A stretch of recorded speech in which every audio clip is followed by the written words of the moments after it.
السلام علیکم، welcome to my channel novel memories. Listeners, آج میں ایک کمپلیٹ ناول ریڈ کرنے جا رہی ہوں جس کا ٹائٹل ہے محبت دعا جیسی۔ چلیں ناول سٹارٹ کرتے ہیں۔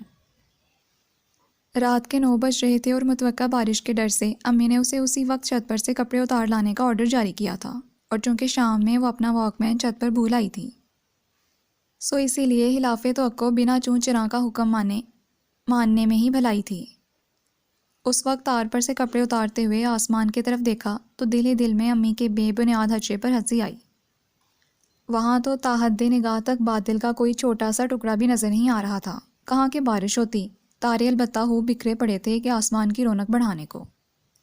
لیکن امی کی احتیاط پسند طبیعت کے بارش نہ بھی ہوئی تو ساری رات اوس گرتے رہنے سے کپڑوں میں ایک عجیب سی بو رچ بچ جائے گی۔ اس نے گہری سانس لے کر سب سے پہلے تو واک مین گلے میں لٹکا لیا اور پھر دونوں بازوں میں کپڑے سمیٹتے ہوئے سیڑھیاں اترنے لگی۔ صبرین کا دوپٹہ اور راحت کی قمیض تو پوری زمین پر گھسٹ رہی تھی، لیکن نہ تو اس نے دیکھی تھی اور نہ ہی اسے کوئی پرواہ تھی۔ چھت کی سیڑھیوں کا آخری زینہ طے کرتے ہی اچانک بجلی چلی گئی۔ او نو! اتنا گپ اندھیرا چھا گیا کہ اسے ایک لمحے کے لیے اپنا آپ اندھا محسوس ہوا تھا۔ اب کیا کروں؟ اتنے اندھیرے میں سیڑھیاں اتروں گی تو کہیں گر گرا نہ جاؤں۔ اسے تو سوچ کر ہی جھرجھری سی آ گئی۔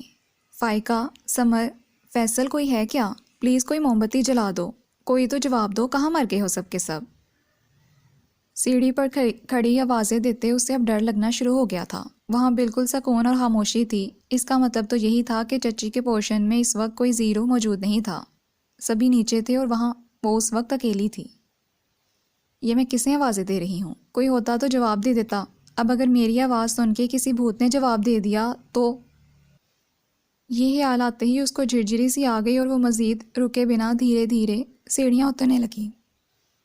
تب نچلی سیڑھیوں سے فائقہ کو موم بتی ہاتھ میں پکڑے آتے دیکھ کر اس کی جان میں جان آئی۔ شکر ہے آ گئی تم، ذرا جو کسی کا احساس ہو تم لوگوں میں۔ مجھے تو اوپر کپڑے لانے بھیج دیا اور اب یہ بھی نہیں سوچا کہ لائٹ تو چلی گئی ہے، میں نیچے آؤں گی کیسے؟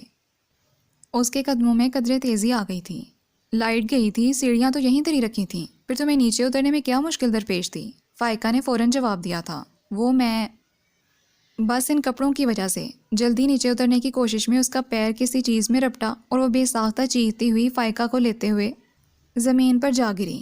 اف تانی، ستیہ ناس ہو تمہارا، مرو تم، میری ہڈی پسلی ایک کر دی۔ تکلیف سے کراہتے فائقہ نے اسے ایک دھموکہ رسید کیا۔ ہائے میری کمر! اٹھنے کی کوشش کرتے ہوئے درد کی ایک تیز لہر کمر میں اٹھی تھی جو اسے پھر سے بیٹھنے پر مجبور کر گئی، اور تانیہ پر تو جیسے ہنسی کا دورہ پڑ گیا تھا۔ خود صحیح سلامت ہونا اس لیے دانت نکل رہے ہیں۔ فائقہ کو اس کی ہنسی دیکھ کر مزید غصہ آنے لگا۔ اپنے 2 من کے وزن کے ساتھ تم نے جو حشر میرا کیا ہے اس کے لیے میں تمہیں کبھی معاف نہیں کروں گی۔ میں اگر تمہارا حشر نہ کرتی تو میرا حشر ہو جاتا۔ تھینک گاڈ کے سامنے تم تھیں۔ اس نے بمشکل ہنسی کو بریک لگاتے ہوئے اس کی طرف ہاتھ بڑھایا۔ چلو اٹھو، اب اتنی چوٹ بھی نہیں لگی جتنا واویلا کر رہی ہو تم۔ تمہاری عادت کا پتہ ہے مجھے۔ اچھا، مجھے لگی ہے نا؟ فائقہ، یہ موم بتی… ارے!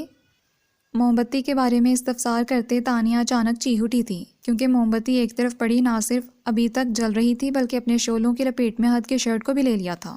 ادھر دیکھو ذرا!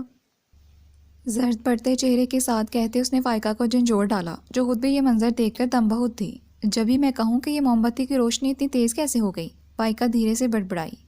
اب کھڑے کھڑے کیا دیکھ رہی ہو؟ یہ باقی کپڑے تو ہٹاؤ، نہیں تو سب میں آگ لگ جائے گی۔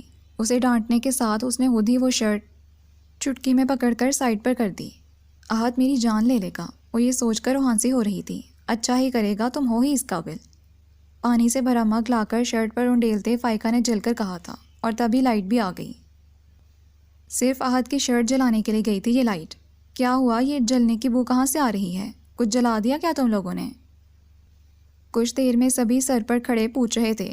ہاں وہ میں… تانیہ نے اٹک اٹک کر کہنا شروع کیا۔ نیچے آ رہی تھی تو اندھیرا تھا اور اصل میں میرا پیر صبرین کے دوپٹے میں الجھا اور میں گر پڑی۔ نامکمل اور بے ربط سی بات کہہ کر وہ سب کے چہرے دیکھنے لگی۔ بس اتنی سی بات؟ پر جلا کیا؟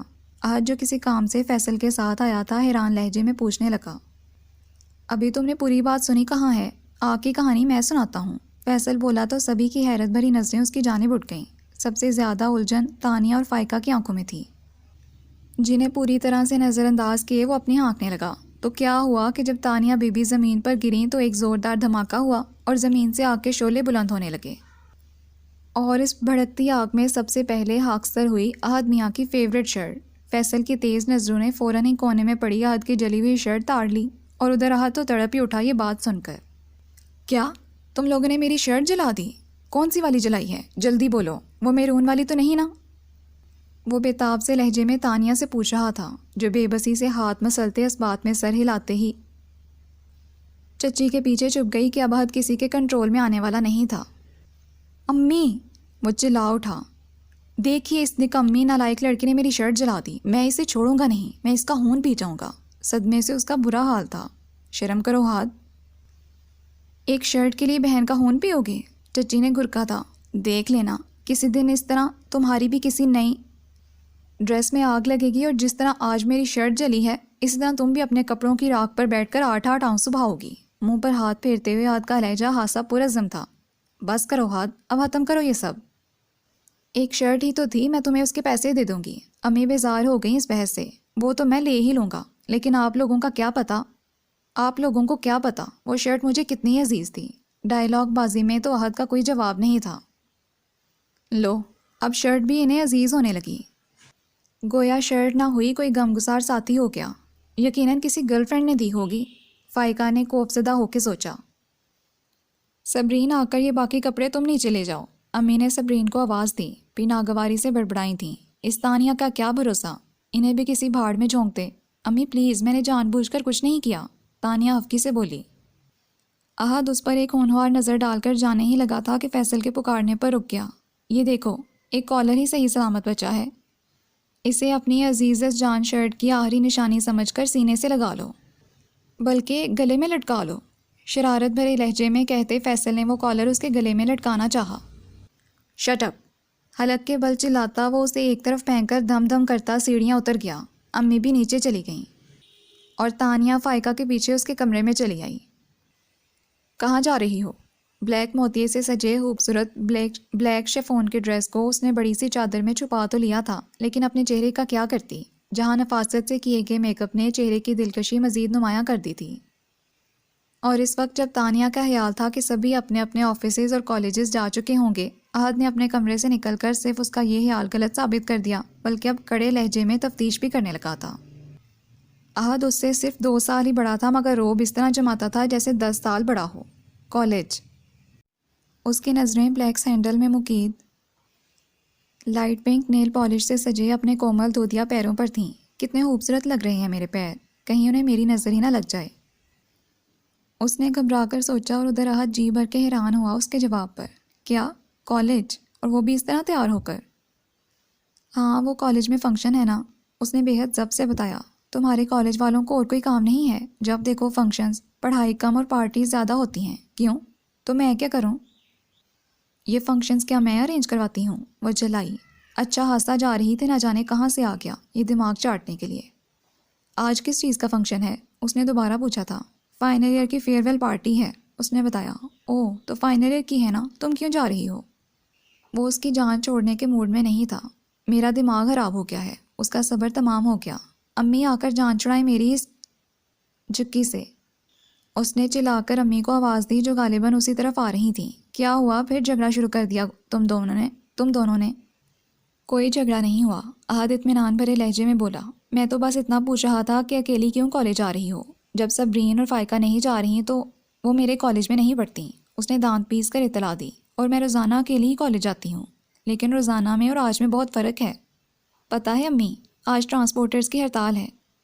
امی کو بتاتے ہوئے اس نے رول کیا ہوا اخبار تانی کے سر پر مارا۔ جھوٹ، بالکل جھوٹ، ایسی کوئی خبر اخبار میں نہیں آئی۔ تانیہ کا بس نہیں چل رہا تھا اپنا سر دیوار پر دے مارے یا پھر احد کا سر پھاڑ دے۔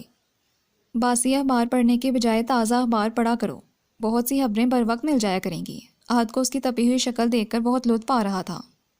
اصل آگ اسے تب لگی جب امی نے احد کی بات سنتے ہی جانے سے منع کر دیا۔ ٹھیک کہہ رہا ہے احد، اگر واقعی ٹرانسپورٹرز کی ہڑتال ہے تو پھر کوئی ضرورت نہیں ہے کہیں جانے کی، اور بالفرض تم چلی بھی جاؤ گی تو آؤ گی کیسے؟ یہاں کوئی اتنا فارغ نہیں ہے کہ اپنے کام دھندے چھوڑ کر تمہیں لانے لے جانے کو بیٹھا رہے۔ رہو آرام سے گھر میں، وہاں کی تقریب تمہارے نہ جانے سے رک نہیں جائے گی۔ امی کا ایسا حتمی لہجہ سن کر وہ چند لمحے تو کچھ کہہ ہی نہیں پائی۔ وہ تو جب امی کچن جانے کے لیے پلٹی تب اسے ہوش آیا۔ امی میری بات سنیے، مجھے کالج جانا ہے ہر حال میں۔ ہڑتال تو کیا، آج کرفیو بھی لگا ہوتا میں تب بھی کالج جا کر دکھاتی، مجھے کوئی فرق نہیں پڑتا، گاڑی ملے نہ ملے مجھے عہد چھوڑ کر آئے گا۔ شدید غیظ و غضب میں اس کا چہرہ سرخ ہو گیا تھا۔ توبہ، اس لڑکی کی زبان ہے یا دو دھاری تلوار؟ اب میرے منہ کو بھی آنے لگی۔ دنیا دیکھے گی تو مجھ پر تو کرے گی کہ یہ تربیت کی ہے بیٹیوں کی۔ وہ اسی کی ماں تھی۔ تانیہ کا ہٹیلا انداز انہیں شدید تیش دلا گیا۔ میں کہتی ہوں سدھر جاؤ تانی، لڑکیوں پر یہ ضد اور ہٹ درمی اچھی نہیں لگتی۔ سب کو چھڑوا کر گھر بٹھا دوں گی، تب تمہیں پتہ چلے گا یہ میری ہی دی ہوئی ڈیل ہے جو تم اتنی بد زبان اور خودسر ہوتی جا رہی ہو۔ عہد اب کچھ پشیمان سا ہو گیا تھا معاملہ اتنا بگڑتا دیکھ کر، اور اوپر سے تانی نے جو رونا شروع کر دیا۔ امی اسے ہاتھ میں لائے بغیر اپنے روزمرہ کے کاموں میں مصروف ہو گئیں، اور اب وہ اس کے پاس بیٹھا اسے منانے کے طریقے سوچ رہا تھا۔ چھوڑو نہ تانی، اتنا رونے والی کون سی بات ہے؟ امی نے جو کہا وہ کچھ ایسا غلط بھی نہیں، تم واقعی بدتمیز سے ہوتی جا رہی ہو۔ اسے مناتے ہوئے وہ کیا بات کہہ گیا، اس کا احساس اسے تب ہوا جب تانیہ نے سو سو کرتی اپنی شعلہ نگاہوں سے اسے گھورا۔ وہ گڑبڑا کر وضاحت دینے لگا۔ وہ میرا مطلب ہے، چلو دفع کرو، اٹھو میں تمہیں کالج چھوڑ کر آؤں۔ اس نے فوراً ہی بات بدلتے ہوئے صلح کا ہاتھ بڑھایا۔ کوئی ضرورت نہیں ہے۔ فسادی، پاپا کٹنے، آگ لگا دی میری خوشی کو۔ اب ہوش ہو، دل میں ٹھنڈ پڑ گئی تمہارے، اور اب آ کر یہ جھوٹی ہمدردی بھی دکھا رہے ہو، جیسے میں تو تمہارے ساتھ چل ہی پڑوں گی۔ دور ہو جاؤ میری نظروں سے۔ عہد کی ہمدردی نے اسے مزید تعاون دلایا، اور پھر وہ اپنا بیگ اٹھا کر بنا اس کی طرف دیکھے دروازے کی طرف بڑھ گئی۔ رکو تانی، میں آ رہا ہوں۔ اسے آواز دیتے عہد نے اپنی بائک کی چابی اٹھا کر امی کو اطلاع دی، اور پھر تقریباً بھاگتے ہوئے اس کے پیچھے آیا تھا۔ آج کا دن بے حد تھکا دینے والا تھا۔ بری طرح سے چٹکتے اس کے اعصاب اور بے پناہ تھکن جیسے پور پور میں اترتی محسوس ہو رہی تھی، اور کمرے میں داخل ہوتے ہی جب اس نے کمرے کی اتنی ابتر حالت دیکھی تو اس کی ذہنی کوفت اور بھی سوا ہو گئی۔ لگتا تھا آج کسی نے بھی یہاں جھانکنے کی زحمت نہیں کی تھی۔ صبح جس طرح وہ یہ کمرہ چھوڑ کر گیا تھا اب بھی ویسا ہی بکھرا ہوا تھا۔ ایک گہری سانس لے کر بیڈ پر بیٹھتے اس نے جوتے اتارے اور پھر نیم دراز ہو کر چند لمحوں کے لیے آنکھیں موند لیں۔ تبھی دروازے پر کھٹکا ہوا تھا اور کسی کی آمد بھی محسوس ہوئی، مگر اس نے آنکھیں کھولنے کی زحمت نہیں کی۔ حارث، کیا ہوا؟ آج بہت تھک گئے ہو؟ اس کی فکر و تشویش میں ڈوبی مہین آواز سن کے بھی وہ آنکھیں نہ کھولتا تو شاید وہ حارث نہ ہوتا۔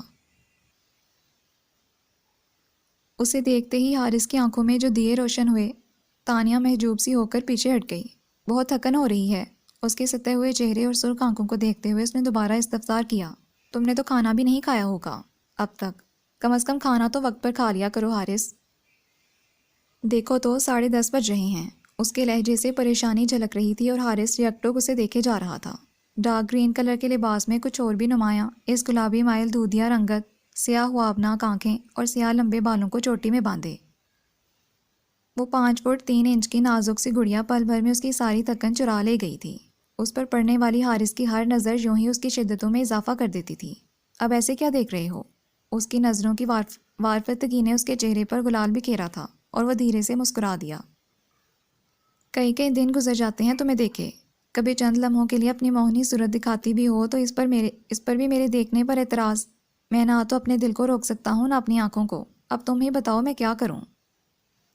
کچھ بے بسی سے کہتا وہ اٹھ کر اس کے سامنے آ گیا۔ تانی کی دھڑکنوں میں یکایک شور برپا ہو گیا۔ تم فریش ہو لو، میں کھانا گرم کر دیتی ہوں۔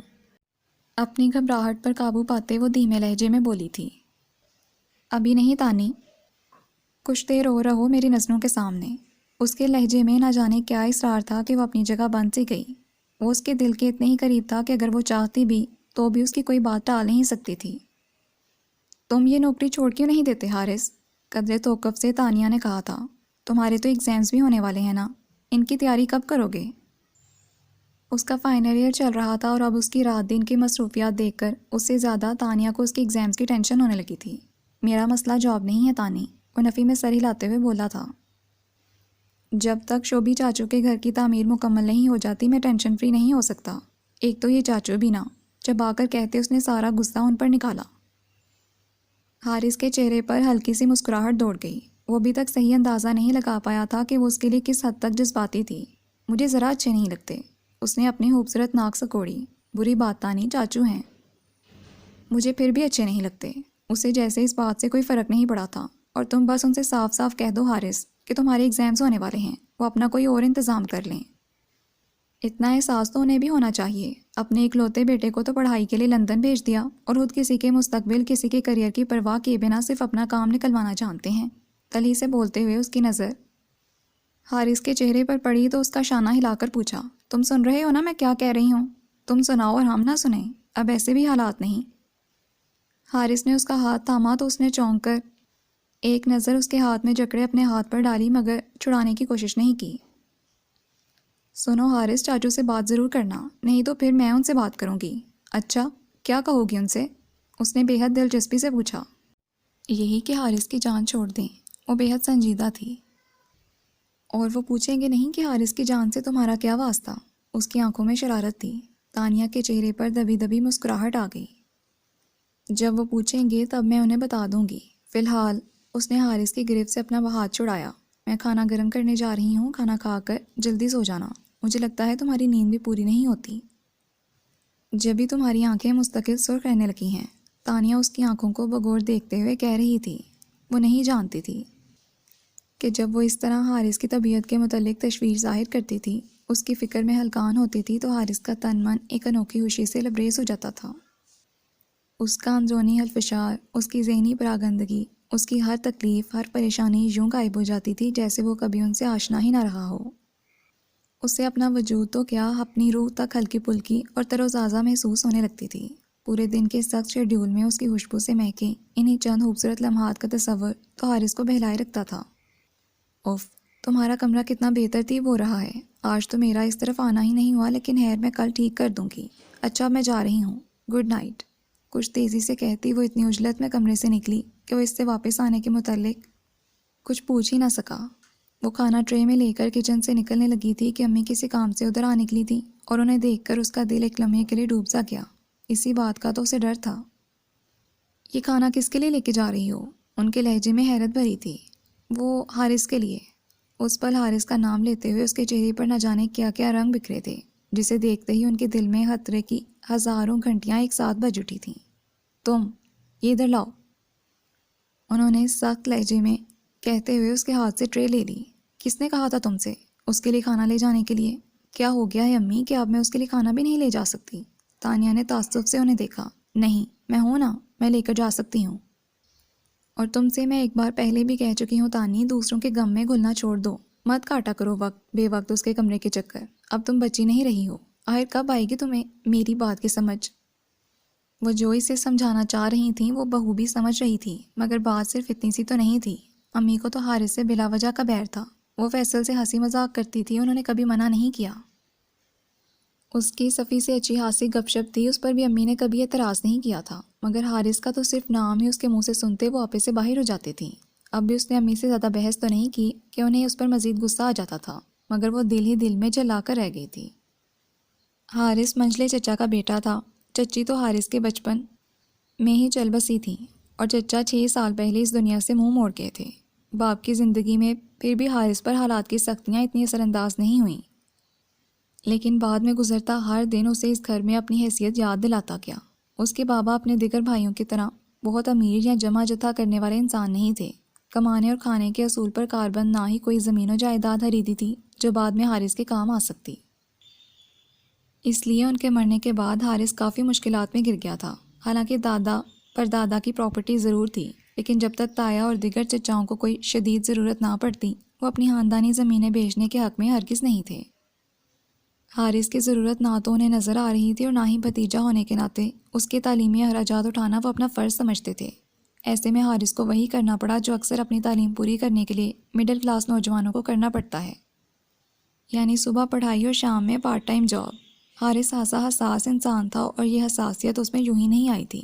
بچپن ہی سے چچیوں کی ڈانٹ پھٹکار سننا، اپنے بچوں کے ہوتے ہوئے بھی ہر کام کے لیے اسے دوڑانا، اور کھانے کے وقت بچا کچا اس کے سامنے رکھ دینا۔ ابو اپنی فل ٹائم جاب میں مصروف رات کو جب تھکے ماندے گھر آتے تو وہ چاہ کر بھی انہیں کچھ نہ بتا پاتا۔ وقت گزرنے کے ساتھ ساتھ حارث کے ساتھ کسی کے سلوک میں کوئی نمایاں بہتری تو نہیں آئی، البتہ سبھی نے اپنے بدنما رویوں پر تہذیب اور شائستگی کا لبادہ ضرور اڑا لیا تھا۔ کیا وہ جوان ہو چکا تھا، بچہ نہیں رہا تھا، جسے جھڑک کر ڈانٹ ٹپٹ کر اپنا کوئی کام کروایا جاتا یا بیزاری جتائی جاتی۔ ان ساری مشکلوں اور کٹھنائیوں کے بیچ اگر کسی کا ساتھ اس کے لیے دم غنیمت تھا تو وہ تانیہ تھی، نہریلی اور مغرور سی تانیہ جس نے کبھی حارث سے ٹھیک سے بات بھی نہیں کی تھی۔ نہ جانے کیسے اور کیوں اس کی طرف بڑھتی چلی گئی۔ پہلے پہل حارث خود بھی بے یقین سا تھا، وہ ڈر رہا تھا کہیں یہ کوئی دھوکہ نہ ہو، کوئی نئی آزمائش، کوئی نیا امتحان نہ ہو۔ صحرا میں بھٹکنے والے مسافر کو بھی نخلستان کی موجودگی چند لمحوں کے لیے اپنی آنکھوں کا دھوکہ محسوس ہوتی ہے۔ وہ یوں ہی اس کی طرف نہیں بھاگ پڑتا، اور حارث تو ویسے ہی اپنوں کی بے اعتنائیوں کا مارا ہوا تھا۔ اس کی بے یقینی اپنی جگہ ٹھیک ہی تھی، مگر گلابوں سے معطر وجود والی تانیہ جب اس کی دنیا سجانے چلی آئی تو وہ چاہ کر بھی اسے منہ نہ موڑ سکا۔ وہ اس کی زندگی میں کسی دعا کی طرح شامل ہوئی تھی اور اب اس کی زندگی بن گئی تھی۔ اس کا ہر رشتہ، ہر جذبہ تانیہ سے شروع ہو کر تانیہ پر ختم ہوتا تھا۔ حارث کے لیے گویا ساری دنیا ایک تانیہ کے وجود میں سمٹ آتی تھی۔ کہاں مر گئی تھی تم؟ کب سے آئی بیٹھی ہوں؟ اپنے اور صبرین کے مشترکہ کمرے میں داخل ہوتے ہی فائقہ کی آواز اس کے کانوں سے ٹکرائی۔ مجھے کہاں ہونا تھا، کچن میں ہی تھی، بیزاری سے جواب دیتی وہ اس کے پاس ہی آ کر بیٹھ گئی۔ جھوٹ! آتے ہوئے میں نے کچن میں جھانکا تھا، تم تو وہاں نہیں تھیں۔ اچھا، تب شاید میں حارث سے کھانے کا پوچھنے گئی ہوں گی، اس نے کچھ سوچ کر بتایا، اپنی بات پر فائقہ کے چہرے کے بدلتے رنگوں پر غور کیے بغیر۔ صبرین کو آواز دی جو کارپیٹ پر اپنے گرد ڈھیر سارے کوشنز رکھے شاید نوٹس بنانے میں مصروف تھی۔ ایک کوشن پھینکنا ادھر۔ پھر کھانا کھایا اس نے؟ فائقہ فکر مند سے پوچھ رہی تھی۔ منحوس انسان، اس طرح پھینکنے کا کہا تھا میں نے۔ وہ اس کی بات سننے کے بجائے صبرین پر برس پڑی جس نے کوشن نشانہ تاک کر اس کے منہ پر مارا تھا اور اب ہنس رہی تھی۔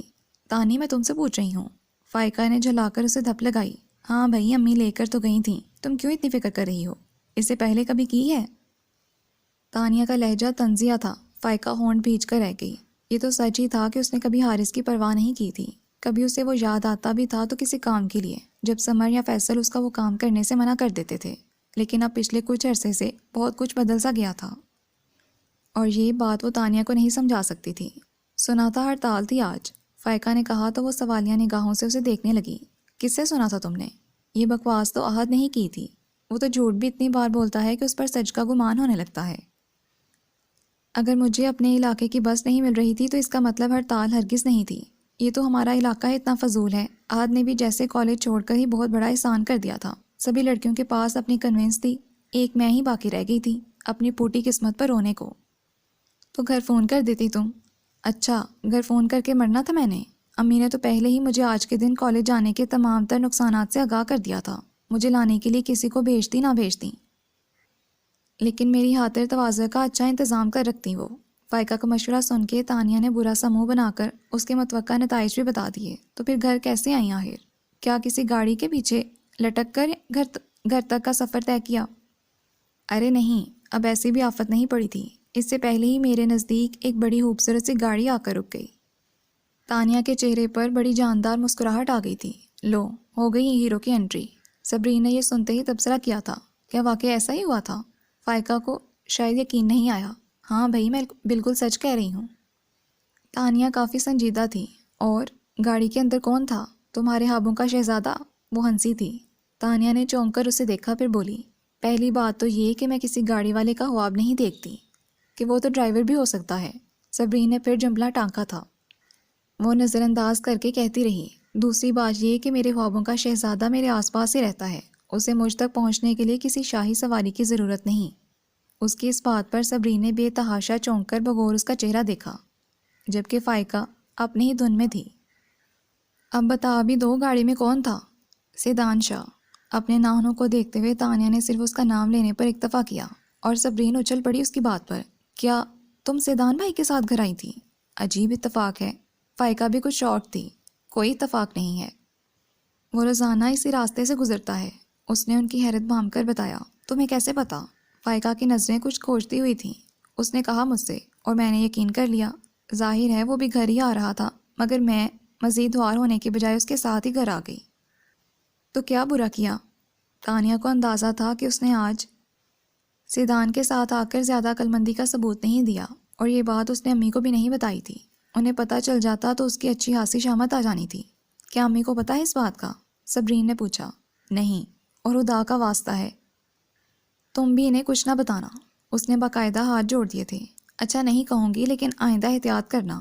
اس کا انداز وارن کرنے والا تھا۔ وہ اس بات میں سر ہلا کر رہ گئی۔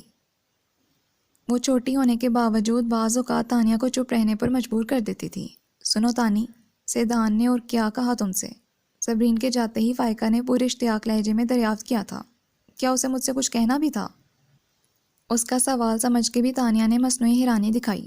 زیادہ بننے کی ضرورت نہیں ہے۔ فائقہ نے تب کر اسے ایک مکہ جڑ دیا۔ تم جانتی ہو میں کیا پوچھ رہی ہوں؟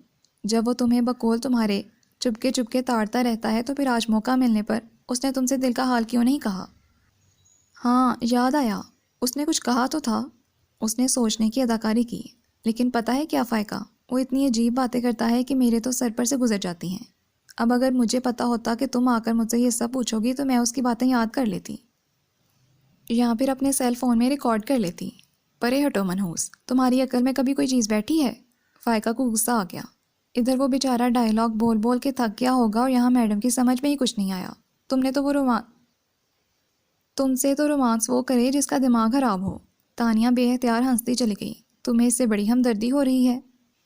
فائقہ کہو تو تمہاری اسے سیٹنگ کروا دوں؟ جی نہیں، میں اپنی جگہ بالکل سیٹ ہوں۔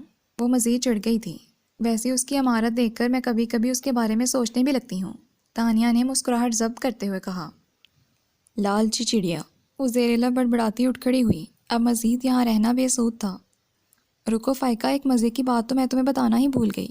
اسے جاتے دیکھ کر تانیہ کے ذہن نے فوراً ایک نئی بات نکالی اور فائقہ جاتے جاتے پلٹ آئی۔ اس میں تجسس کا مادہ بہت زیادہ تھا۔ اس کے سامنے اگر کوئی ذرا سا اشارہ بھی دیتا تو وہ پھر یوں پوری تفصیل جانے بغیر جان نہیں چھوڑتی تھی، اور اس کی اسی نفسیات سے تانیہ اکثر کھیلتی رہتی تھی۔ وہ مجھے آئس کریم کھلانے بھی لے گیا تھا۔ سچ؟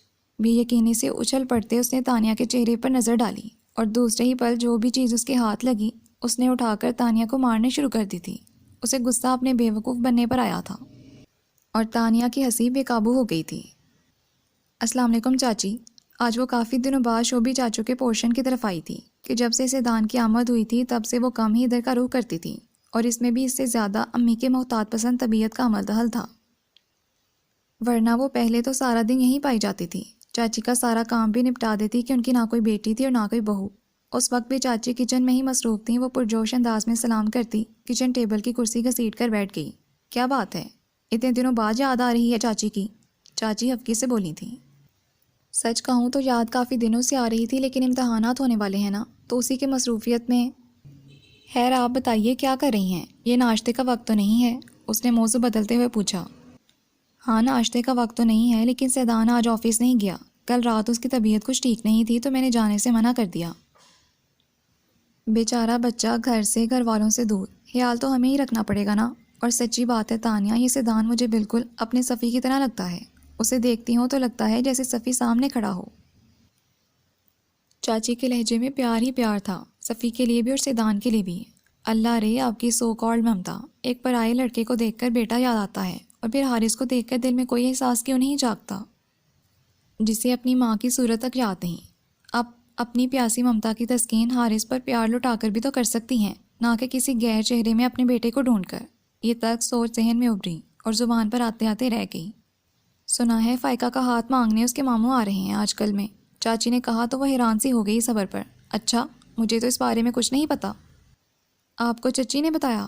نہیں بھئی، مجھے تو تمہاری ماں نے بتایا ہے، اور تب مجھے حیرت بھی ہوئی تھی کیونکہ میرا خیال تھا کہ تمہاری امی ایک بار فائقہ کے بارے میں ضرور سوچیں گی، گھر کی ہی بچی ہے، اور پھر اتنی پیاری اور سلجھی ہوئی، لیکن انہوں نے ایسا کوئی ذکر نہیں چھیڑا۔ پھر میں نے سوچا کہ شاید وہ اپنے سسرال میں سے بہو لانا ہی نہیں چاہتی، حالانکہ آج نہیں تو کل انہیں عہد کے لیے بھی کوئی لڑکی دیکھنی ہی ہے نا۔ پھر فائقہ کیا بری ہے؟ ویسے بھی فی زمانہ اس جیسی لڑکیاں ناپید ہیں۔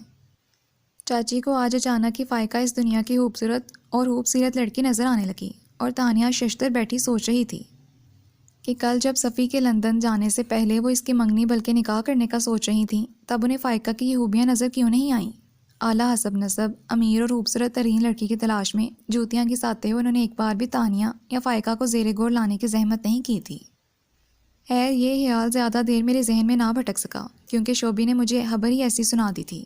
کچھ دیر کے توقف کے بعد چاچی دوبارہ گویا ہوئیں اور اس کے کان کھڑے ہو گئے۔ کیسی خبر چاچی؟ وہ ایک دم الرٹ ہو گئی۔ یہی کہ منیب بھائی صاحب ذکیہ کے بھائی کو لفٹ نہیں کروانے والے، کیونکہ وہ اپنی فرزندی میں حارث کو لینے کا سوچ رہے ہیں۔ چاچی نے مانی ہیز مسکراہٹ کے ساتھ بات ختم کی تھی اور تانیہ کو اپنا وجود کسی اندیکھی آگ میں لپٹا محسوس ہونے لگا۔ یہ کیا کہہ رہی ہیں؟ اس کی آواز واضح طور پر کب آ گئی تھی۔ چاچی اس کی حالت سے یکسر بے نیاز دودھ چولہے پر چڑھاتے ہوئے تفصیلات بتانے لگیں۔ یہ بات مجھے کل ہی شوبی نے بتائی ہے، اور تمہاری طرح مجھے بھی سن کر بڑی حیرت ہوئی تھی کہ جس یتیم و یسیر بچے کے سر پر انہیں آج تک کبھی دست شفقت نہیں رکھا، بیٹا سمجھنا تو دور، اسے کبھی پیار سے بلایا تک نہیں، آج یہ اس کے لیے اتنی محبت کیوں امڑ پڑی ہے کہ وہ اپنی اکلوتی نازو پلی بیٹی کو اسے سونپنے کا ارادہ کر لیا، وہ بھی اس صورت میں کہ وہ بھی پڑھ رہا ہے، مستقل جاب کوئی ہے نہیں، مستقبل کا کچھ پتہ نہیں ہے۔ اور ظاہر ہے میرا ذہن جا بھی کیسے سکتا تھا منیب بھائی کے کاروباری ذہنیت کی طرف۔ سچی بات ہے بھئی، ہمیں تو نہ آئے ایسے داؤ پیچ کھیلنے۔ لوگوں نے تو اب رشتوں کو بھی اپنے مفادات کی خاطر استعمال کرنا شروع کر دیا ہے۔ چاچی کون سی پہیلیاں بھجوا رہی تھی، اسے کچھ سمجھ میں نہیں آ رہا تھا۔ کون سا مفاد چاچی؟ لب کاٹتے ہوئے اس نے مضطرب لہجے میں دریافت کیا۔ ارے یہ تو بالکل سامنے کی بات ہے، بھلے ہی آج حارث کے پلے کچھ نہ ہو، لیکن مستقبل قریب میں جو اسے ملنے والا ہے اسے سوچ کر ہی منیب بھائی نے یہ فیصلہ کیا ہے۔ مرحوم حفیظ بھائی نے تو جو کمایا خرچ کر ڈالا، لیکن ان کے باپ یعنی ہمارے سسر اپنے بچوں کے لیے جو زمینیں اور جائیدادیں چھوڑ کر گئے ہیں، حصہ کرنے کے بعد بیچنے کے بعد ہر ایک کو جو رقم ملے گی لاکھوں میں ہوگی، اور پھر یہ گھر، اس میں بھی اس کا برابر کا حصہ ہے۔ سب ملا کر دیکھو تو مالی لحاظ سے حارث کو آئندہ کبھی کوئی مشکل درپیش ہونے کا امکان نہیں۔ منیب بھائی یہی سوچ کر نہایت دور اندیشی سے کام لیتے ہوئے حارث کو اپنے کونٹے سے باندھنے کا بندوبست کر رہے ہیں۔ بھلا اپنی اکلوتی بیٹی کے لیے انہیں ایسا کھرا بھلا مؤدب اور صاحب جائیداد داماد اور کہاں ملے گا؟ چاچی اپنے تجزیے پیش کر رہی تھیں یا شوبی چاچوں کی باتیں؟ لیکن جو بھی تھا سب سچ تھا۔ تانیہ جانتی تھی ہمیشہ اپنے فائدے کے بارے میں سوچنے والے منیب چچا اگر حارث پر مہربان ہونے کا سوچ رہے ہیں تو یقیناً اس کے پیچھے اپنا کوئی فائدہ بھی دیکھ رہے ہیں۔ اس سے مزید وہاں نہ رہا گیا تو وہ اٹھ کھڑی ہوئی۔ ارے تانیہ کہاں جا رہی ہو؟ بیٹھو آرام سے، کھانا کھا کر جانا۔ میں آج تمہارے چاچو کی فرمائش پر سندھی بریانی بنا رہی ہوں۔ چاچی نے اسے اٹھتے دیکھا تو ٹوکا۔ نہیں چاچی، آج دوپہر میں امی نے کھانا بنانے کا مجھ سے کہا تھا، اب میں یہیں بیٹھ جاؤں گی تو انہیں لگے گا کہ میں نے جان چھڑائی ہے۔ اس نے وجہ بتائی، ایک تو یہ تمہاری ماں بھی نہ، چلو ہے میں تمہارے لیے بھجوا دوں گی۔ انہوں نے اس کی ماں کے بارے میں کچھ کہتے کہتے بروقت لب روک لیے۔ وہ ایک مبہم سی مسکراہٹ کے ساتھ انہیں تھینکس کہتے ہوئے نکل آئی، اور 2 قدم بعد ہی اسے رک جانا پڑا کہ وہ اچانک اس کے سامنے آ گیا تھا۔ ارے آپ یہاں؟ اسے دیکھتے ہی سیدان کی آنکھوں میں شوق اور بےتابی کے جتنے رنگ چمکے تھے، تانیہ گھبرا سی گئی۔ کیوں، میں یہاں نہیں آ سکتی؟ یہ تو آپ مجھ سے پوچھیں، ہم تو یہی سوچتے رہتے ہیں کہ جب آپ یہاں آ سکتی ہیں تو پھر آتی کیوں نہیں؟ اس کے لہجے میں سکون سا تھا۔ تانیہ خاموشی سے اسے دیکھے گئی۔ آج وہ معمول سے مختلف ہولی میں تھا۔ نیوی بلو کلر کے شلوار قمیض میں اس کا دراز کا مضبوط سراپا، تانیہ بالکل گڑیا سی لگنے لگی تھی اس کے سامنے۔ اس لمحے اس کی تمتماتی ہوئی گندمی رنگت، ہلکی بڑی ہوئی شیو، پیشانی پر بکھرے بال اور سوجی ہوئی سرخ آنکھوں کو دیکھ کر تانیہ اپنی جگہ جم سی گئی۔ واقعی فائقہ بالکل ٹھیک کہتی ہے، اس بندے کی پرسنالٹی غضب ہے۔ اس نے دل ہی دل میں اس کی وجاہت سے متاثر ہو کے اعتراف کیا تھا۔ ایک ہی گھر میں رہتے ہوئے ہفتوں بعد اپنے چاچو چاچی سے ملنا آپ کو مناسب لگتا ہے؟ وہ سینے پر ہاتھ باندھتے ہوئے گویا اسے آنکھوں ہی آنکھوں سے دل میں اتار رہا تھا۔ اس کی آنکھیں بولتی تھیں اور تانیہ اس کی آنکھوں کی کشش سے خوفزدہ ہونے لگی تھی۔ ہو سکتا ہے انہیں آپ کا نہ آنا اتنا نہ کھلتا ہو، لیکن یہاں جو کوئی اور دیدہ دل فرش راہ کیے آپ کو دیکھنے کے انتظار میں جلتا بجھتا رہتا ہے، کم از کم اس کا ہی کچھ خیال کر لیا کیجیے۔ گہرے لہجے میں کہی گئی اس کی اس بات پر تانیہ کو اپنے جسم کا سارا ہون اپنے رخساروں میں سمٹتا محسوس ہوا۔ اسے لگا اگر وہ کچھ دیر مزید سیدان کے سامنے کھڑی رہی تو یہیں بے ہوش ہو کر گر جائے گی۔ میں چلتی ہوں، لرزتے ہوئے لہجے میں کہتے اس نے قدم آگے بڑھانے چاہے۔ رک جائیے تانیہ، مجھے آپ سے کچھ کہنا ہے۔ سیدان نے بے اختیار اسے پکارا تھا، وہ رکی ضرور مگر پلٹی نہیں۔ وہ پھر کبھی کہہ لیجیے گا، مجھے اس وقت جلدی ہے پلیز۔ وہ بمشکل اپنی بات کہتے وہاں سے چلی آئی تھی، کیونکہ جو بات سیدان اسے کہنا چاہ رہا تھا وہ اس وقت اسے سننے کی ہرگز متحمل نہیں ہو سکتی تھی۔ تانی احد بھائی چائے مانگ رہے ہیں۔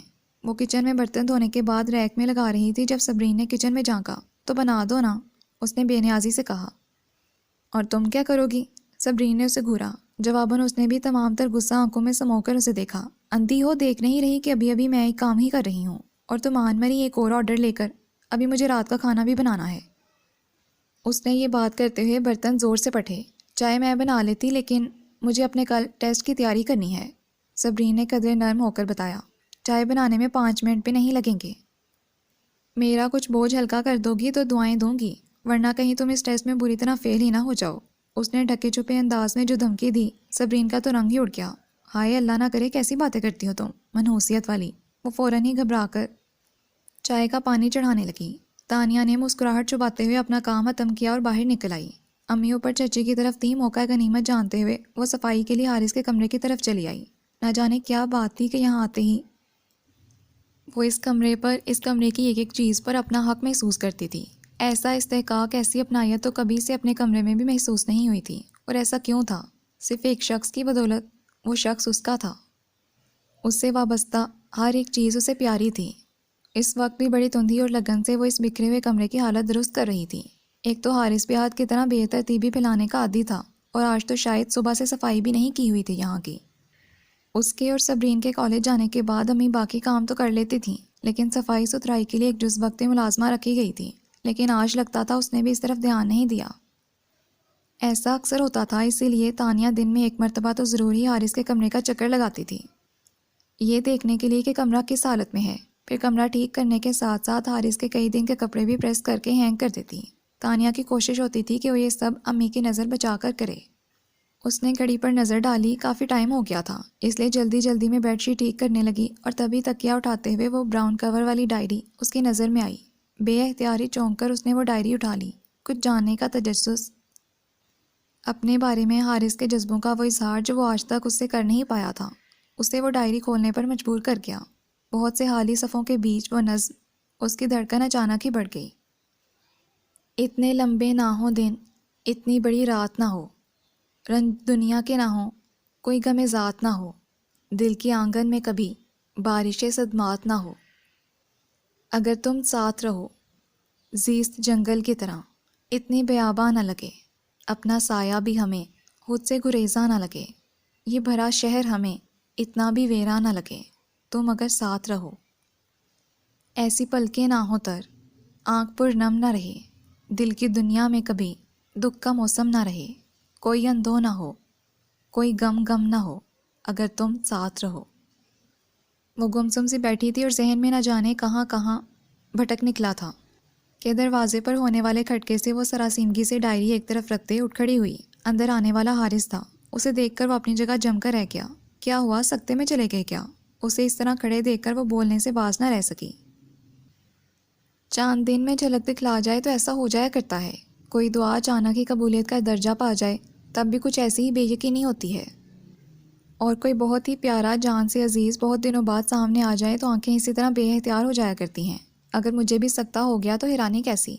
وہ اس کے قریب آ کر اپنی پرحدت نظریں اس پر جمائے بول رہا تھا۔ تانیہ کو اپنا چہرہ تبتا محسوس ہوا۔ بہت ڈائیلاگ بولتے ہو حارث۔ اس نے اپنی گھبراہٹ پر قابو پانے کی حتی الامکان کوشش کی۔ وہ ہنس پڑا۔ تمہیں یہ ڈائیلاگز لگتے ہیں؟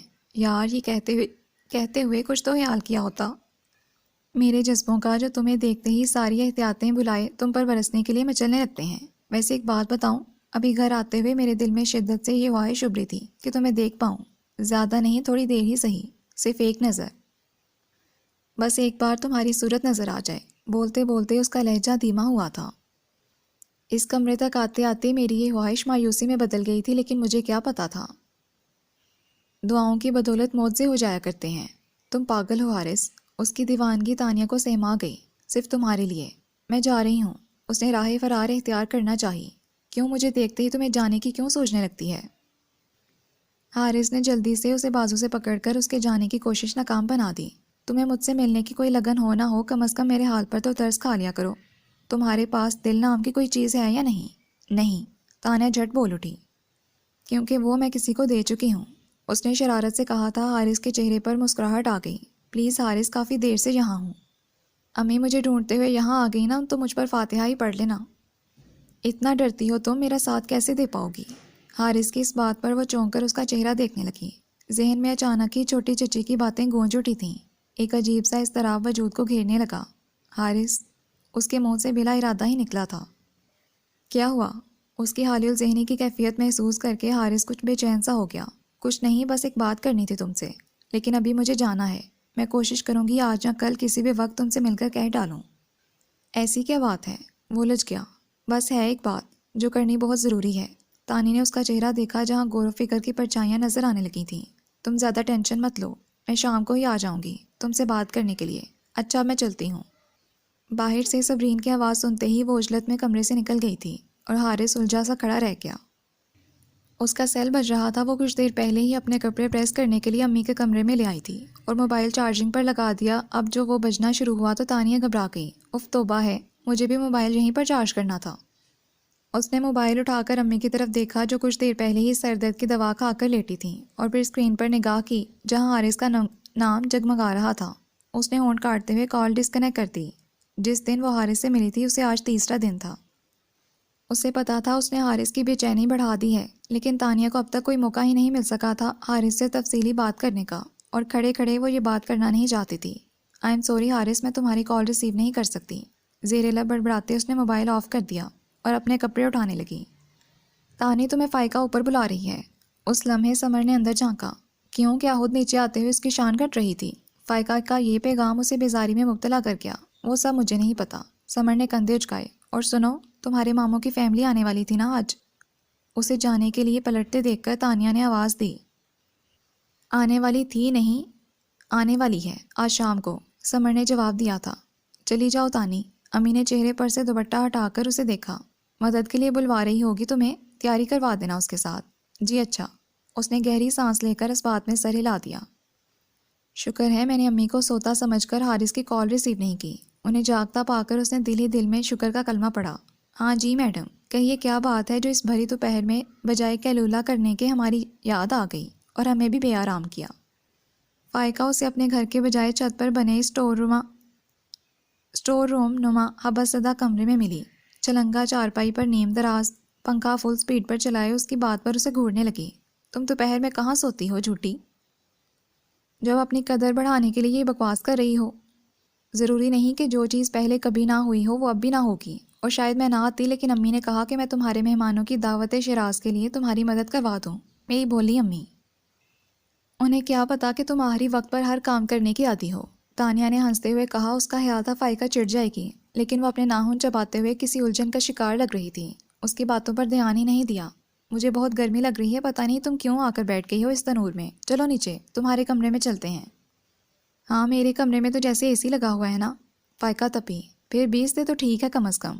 اس نے پیشانی سے پسینہ پہنچا۔ دیکھو 5 منٹ میں جل تھل ہو گئی ہوں، کچھ نہیں ہوتا، 5 منٹ اور بیٹھ جاؤ۔ فائقہ نے کوئی اثر نہیں لیا۔ اچھا پھر جلدی بکو، میں تمہارے ساتھ زیادہ دیر اپنی دوپہر برباد نہیں کر سکتی۔ وہ چند لمحے تو خاموش رہی، پھر کہنے لگی، وہ لوگ آج رشتہ مانگنے آ رہے ہیں، پتہ ہے مجھے، کوئی نئی بات کرو۔ تانیہ اکتا گئی۔ مرو تم، اتنی بے دلی سے سن رہی ہو؟ مجھے اپنی بات کہہ کے گنوانی نہیں ہے، جاؤ دفع ہو جاؤ یہاں سے۔ وہ اچھی خاصی ناراض ہو گئی۔ اوفو، اب یہ دل سے سننا کیسا ہوتا ہے؟ اچھا بتاؤ کیا بات ہے؟ ویسے تو مجھے بھی تمہیں کچھ بتانا ہے، لیکن پہلے تم پھوٹو۔ تم نے اتنی ٹینشن کیوں لے رکھی ہے جبکہ تمہارے گھر والوں نے ابھی رشتہ منظور بھی نہیں کیا؟ دوپٹہ چلتے ہوئے وہ اسے جانچتی ہوئی نظروں سے دیکھ رہی تھی، جبکہ فائقہ اس کی پہلی بات پر ہی اٹک گئی تھی۔ کیا بتانا ہے تمہیں مجھے؟ کہیں اس سے دان سے متعلق تو نہیں؟ فائقہ نے اندازہ لگانے کی کوشش کی۔ تانیہ کا دل چاہا اس کا گلا دبا دے۔ خدا کے لیے فائقہ، اس سے دان کو اپنے ذہن و دل سے نکال پھینکو۔ کیوں وہ 24 گھنٹے تمہارے اعصاب پر سوار رہتا ہے؟ بکواس مت کرو۔ وہ چاہے جتنا بھی ہینڈسم سہی، لیکن میں اسے ہمیشہ تمہارے حوالے سے سوچتی ہوں۔ اس نے برا مان کر وضاحت دی۔ تانیہ چند لمحے اسے دیکھتی رہی، پھر دھیرے سے بولی، مت سوچو اسے میرے حوالے سے فائقہ۔ جب میں ایسا نہیں سوچتی تو لیکن کیوں تانیہ، وہ اتنا اچھا انسان ہے اور تم نے خود ہی تو کہا تھا کہ وہ… چھوڑو فائقہ، تانیہ نے بیچ میں ہی اس کی بات کاٹ دی۔ تم یہ بتاؤ حارث کے متعلق تمہارا کیا خیال ہے؟ حارث؟ فائقہ کا دل اتنی زور سے دھڑکا تھا کہ وہ خود بھی حیران رہ گئی۔ پتہ نہیں تم اس کے بارے میں کیا سوچتی ہو، لیکن میرے ذہن و دل میں اس کے سوا اور کوئی نہیں ہے۔ نگاہیں جھکائے گلابی پڑتے چہرے کے ساتھ تانیہ نے اس کی سماعتوں پر بجلی گرائی تھی، اور فائقہ حق تک سے اسے دیکھتی رہ گئی۔ تم شاید حیران ہو رہی ہوگی کیونکہ اس سے پہلے میں نے کبھی تمہارے سامنے ایسا کوئی ذکر نہیں کیا، لیکن میں کیا کرتی فائقہ؟ مجھے ڈر لگتا تھا، تم تو جانتی ہو اس گھر کے لوگوں کے اس کے لیے کیا جذبات ہیں۔ میں نہیں چاہتی تھی کہ میری وجہ سے وہ کسی نئی مصیبت میں پڑے۔ اتنی بڑی بات تم نے مجھ سے چھپائی تانی، تم مجھے اپنا دوست کہتی ہو نا؟ کچھ بے یقینی اور تعصب بھرے لہجے میں اس سے پوچھتے۔ فائقہ گویا اسے تصدیق چاہ رہی تھی۔ تانیہ نادم سی نظر آنے لگی۔ میں مانتی ہوں فائقہ، مجھے تمہیں یہ بات پہلے بتا دینی چاہیے تھی، مگر تب میں یہ سوچ کر چپ تھی کہ جب تک حارث کو اچھی سی نوکری نہیں مل جاتی اور وہ بابا سے میرا ہاتھ مانگنے کی پوزیشن میں ہی آ جاتا، میں منہ نہ ہی کھولوں تو بہتر ہے۔ اچھا، تو کیا اب اس نے تایا جی سے تمہارا ہاتھ مانگ لیا ہے؟ نہیں نا، پھر اب بھی مجھے یہ سب بتانے کی کیا ضرورت تھی؟ فائقہ تلہی سے پوچھ رہی تھی۔ اسے اندازہ تو تھا کہ یہ بات سن کر فائقہ کو دھچکا لگے گا، مگر وہ اتنی خفا ہوگی یہ اس نے بالکل نہیں سوچا تھا۔ I am sorry فائقہ، I am so sorry. اسے سمجھ میں نہیں آ رہا تھا کہ فائقہ کو کیسے منائے۔ کیا تمہیں خود سے بھی کبھی اس بات کا احساس نہیں ہوا؟ اس کا ہاتھ تھامتے ہوئے تانیہ اس نے اس کا چہرہ دیکھا۔ نہیں، مجھے لگتا تھا تم جو اس کی اتنی کیئر کرتی ہو تو صرف ایک کزن ہونے کے ناطے اور باقیوں کے لاتعلق رویوں کا ازالہ کرنے کے لیے۔ نگاہیں جھکائے وہ اپنی اندرونی کشمکش پر قابو پانے کی کوشش کر رہی تھی۔ تانیہ چپ سی رہ گئی۔ پہلے اس کا دل چاہا تھا وہ فائقہ کو اس کے بابا کے عزائم بتا دے، مگر پھر اس نے اپنا یہ ارادہ بدل دیا۔ ابھی یہ صرف ایک سنی سنائی بات تھی جو چاچی کی زبانی اس تک پہنچی تھی۔ یہ ان کا قائم کیا گیا کوئی مفروضہ بھی ہو سکتا تھا۔ پھر بھی اس نے حفظ ماتقدم کے طور پر فائقہ کو اپنے دل کی بات بتا دی تھی۔ اب آگے جو بھی ہوتا وہ فائقہ سنبھال لیتی، اور تانیہ کے اطمینان کے لیے یہ ایک بات کافی تھی۔ اچھا، تم نے مجھے اپنی پریشانی شیئر کرنے کے لیے بلایا تھا نا؟ بتاؤ کیا پرابلم ہے تمہارا؟ تانیہ نے بات بدلتے ہوئے اسے یاد دلانا چاہا۔ وہ چونکی پھر نفی میں سر ہلاتے ہوئے بولی، نہیں تانی، بس ایسے ہی۔ جو پریشانی وہ اسے بتانے والی تھی تانیہ نے تو اس کا وجود ہی ختم کر دیا تھا۔ اب تو بس اسے صرف خود کو سنبھالنا تھا اور دل کو سمجھانا تھا۔ کیا فائقہ، تم مجھے بتا نہیں رہی؟ اتنا ناراض ہو گئی ہو؟ تانیہ کچھ اور ہی سمجھی تھی، دکھ سے کہتے ہوئے اس کا لہجہ دھیما ہو گیا۔ نہیں، وہ بات نہیں ہے، اس نے جلدی سے کہا۔ اصل میں یہ سوچ رہی تھی کہ وہ کوئی بہانہ بنانے ہی لگی تھی کہ اچانک ہی باہر سے آتی قدموں کی دھمک نے اس کی یہ مشکل آسان کر دی۔ کیا ہے، تم لوگ یہاں کیوں گھسی بیٹھی ہو؟ سیڑھیاں چڑھ چڑھ کے میری ٹانگیں دکھنے لگی ہیں۔ وہ صبرین تھی۔ تیز دھوپ سے اس نیم تاریک کمرے میں آتے ہوئے وہ آنکھیں پھاڑ پھاڑ کر انہیں دیکھنے کی کوشش کر رہی تھی۔ تانی، ہاتھ پکڑاؤ اپنا، ایسا نہ ہو فائقہ کو پکڑ کے لے جاؤں۔ کیوں، تانیہ سے کیا کام ہے؟ فائقہ نے حیران ہو کے پوچھا۔ وہ تمہیں یہ بعد میں بتا دے گی، چلو تانی۔ صبری نے اس کا بازو پکڑ لیا۔ لیکن بات کیا ہے، پہلے بتاؤ تو صحیح۔ تم چلو، میں بتا رہی ہوں۔ اسے ہاتھ سے پکڑے وہ اسے تقریباً گھسیٹتے ہوئے نیچے لے آئی۔ اب بتاؤ کیا مسئلہ ہے، کون سی آفت آ گئی ہے؟ تانیہ نے جھلا کر اس نے اپنا بازو چھڑایا جو یوں پکڑے ہوئے تھی جیسے تانیہ کہیں بھاگ رہی ہو۔ وہ سیدان بھائی آج شام کی فلائٹ سے لاہور جا رہے ہیں، صبرین نے دھیمے لہجے میں بتایا۔ کیا، تم مجھے یہ بات بتانے کے لیے نیچے لائی ہو؟ تانیہ کا جی چاہا کہ وہ اس کے منہ پر کس کر ایک تھپڑ جڑتے۔ وہ جانے سے پہلے تم سے ملنا چاہتے ہیں، ابھی کچھ دیر پہلے ہی میں چچی کی طرف گئی تھی، تب انہوں نے ریکویسٹ کی کہ میں تمہیں ان سے ملوا دوں۔ صبرین کی باتوں پر وہ اپنے ہونٹ کاٹنے لگی۔ پلیز تانی، چلی جاؤ، سیدان بھائی بہت اچھے ہیں، آئی تھنک تمہیں پسند بھی کرتے ہیں، شاید اسی بارے میں تم سے کچھ بات کرنا چاہ رہے ہوں۔ اگر تم میرے دل کی بات جانتی تو مجھ سے یہ سب نہ کہتی۔ وہ صرف یہ سوچ کر رہ گئی۔ سیدان نے اسے پرپوز کیا تھا، اسی لیے تانیہ اس سے ملنے سے کترا رہی تھی۔ اس نے واضح الفاظ میں اپنی محبت کا اظہار کیا تھا اور پھر اپنا رشتہ بھیجنے کے متعلق اس کی مرضی طلب کی تھی۔ تانیہ کو اسے صاف منع کرنا تھا، اسے بتانا تھا کہ میری زندگی میں تم نہیں، کوئی اور ہے جس سے میں محبت کرتی ہوں، جس کے ساتھ اپنی پوری زندگی گزارنا چاہتی ہوں۔ لیکن نہ جانے کیوں تانیہ ایسا نہیں کر پائی تھی۔ شاید ایسے اچانک سے اسے نا امید کرنے کی، اس کا دل توڑنے کی اس کی ہمت نہیں ہوئی تھی۔ اس نے صرف ایک ہی جملہ کہنے پر اکتفا کیا تھا، میں آپ کو سوچ کر بتاؤں گی۔ یہ سن کر سیدان کی آنکھوں میں اطمینان اتر آیا تھا اور تانیہ وہاں سے چلی آئی تھی۔ شام میں وہ کچن میں رات کے کھانے کی تیاری کر رہی تھی جب فائقہ پھولی ہوئی سانسوں کے ساتھ نیچے آئی تھی۔ ہاں تانی، جلدی بتاؤ وہ بات جس کے لیے دوپہر میں صبرین تمہیں ہانکتے ہوئے نیچے لے آئی تھی۔ اوپر اس کے مہمان بیٹھے تھے، مگر فائقہ کی طبیعت میں اتنا صبر نہیں تھا کہ وہ ان کے جانے کا انتظار ہی کر لیتی۔ کچھ خاص نہیں، اس نے خود کو لاپرواہ ظاہر کیا۔ سیدان لاہور جا رہا ہے تو جانے سے پہلے مجھے پرپوز کرنا چاہتا تھا۔ کیا؟ فائقہ اپنی جگہ سے اچھل پڑی اس کی بات سن کر۔ سیدان نے تمہیں پرپوز کر دیا اور تم نے کیا کہا؟ دل توڑ دیا اس کا؟ نہیں بھیا، میں اتنی بھی کٹور نہیں ہوں۔ تانیہ نے مسکراہٹ چھپائی۔ وہ فائقہ کو ذرا تنگ کرنا چاہ رہی تھی۔ اچھا، اسے کچھ حیرت ہوئی۔ پھر بتاؤ نا، تم نے اس سے کیا کہا؟ اب کہ اس نے کچھ جھنجھلا کر پوچھا۔ اگر اتنا ہینڈسم بندہ تمہیں پرپوز کرتا تو تم کیا کرتی؟ تانیہ نے سوالیہ نگاہوں سے اسے دیکھا۔ اس نے چند لمحے سوچا، پھر بولی، اگر میں کسی اور کو پسند نہ کرتی تو یقیناً ایسا پرپوزل قبول کر لیتی۔ بے فکر رہو، میں نے بھی ایسا ہی کیا ہے۔ وہ روح موڑ کر یخنی میں چاول ڈالنے لگی تھی۔ فائقہ الجھ گئی۔ کیا مطلب ہے تمہارا؟ میں سمجھی نہیں۔ سنو فائقہ، تم نے سیدان کو دیکھا ہے نا؟ وہ بہت سنجیدگی سے کہتے ہوئے اس کے قریب آئی۔ اس کی جو شخصیت ہے، جو اس کے بولنے کا، بات کرنے کا انداز ہے، جب وہ بات کرتا ہے نا فائقہ، تو جیسے سحر سا پھونک دیتا ہے۔ اور سامنے والا چاہے بھی تو اس کی کسی بات کو منع نہیں کر سکتا۔ بالکل ایسے ہی جب اس نے مجھ سے یہ کہا کہ تانیہ جی، آپ کو تو مجھ جیسے ہزاروں مل جائیں گے، لیکن مجھے آپ جیسی تانیہ کہیں نہیں ملے گی، تو سمجھو فائقہ، اس ایک لمحے میں جیسے میرا دل میرے ہاتھ سے نکل گیا تھا اور میں چپ کسی بت کے مانند واپس چلی آئی تھی۔ تانیہ کیا کہہ رہی تھی، فائقہ ساکت سے اسے دیکھتی رہ گئی۔ اسے مذاق بھی سمجھ لیتی اگر تانیہ کا کھویا کھویا لہجہ، اس کی آنکھوں، اس کے چہرے سے چھلکتی سنجیدگی محسوس نہ کر لیتی تو۔ تم پاگل ہو گئی ہو تانی، دوپہر میں مجھ سے کیا کہہ رہی تھی؟ اور اب تم نے حارث کے بارے میں نہیں سوچا؟ اسے تانیہ کی دماغی حالت پر شبہ ہونے لگا تھا۔ حارث چھوڑو نا فائقہ، تم اس کا ذکر۔ وہ جیسے بیزار ہو اٹھی۔ اچھا ہوتا میں تمہیں اس کے بارے میں بتاتی ہی نہیں، اس کی پرسنالٹی دیکھ کر پھسل گئی ہو یا پھر اس کی دولت دیکھ کر؟ فائقہ نے کاٹدار لہجے میں پوچھا۔ پتہ نہیں فائقہ، لیکن اب میں واقعی اس کے بارے میں سوچنے لگی ہوں، وہ بے بسی سے بولی تھی۔ لعنت ہو تم پر۔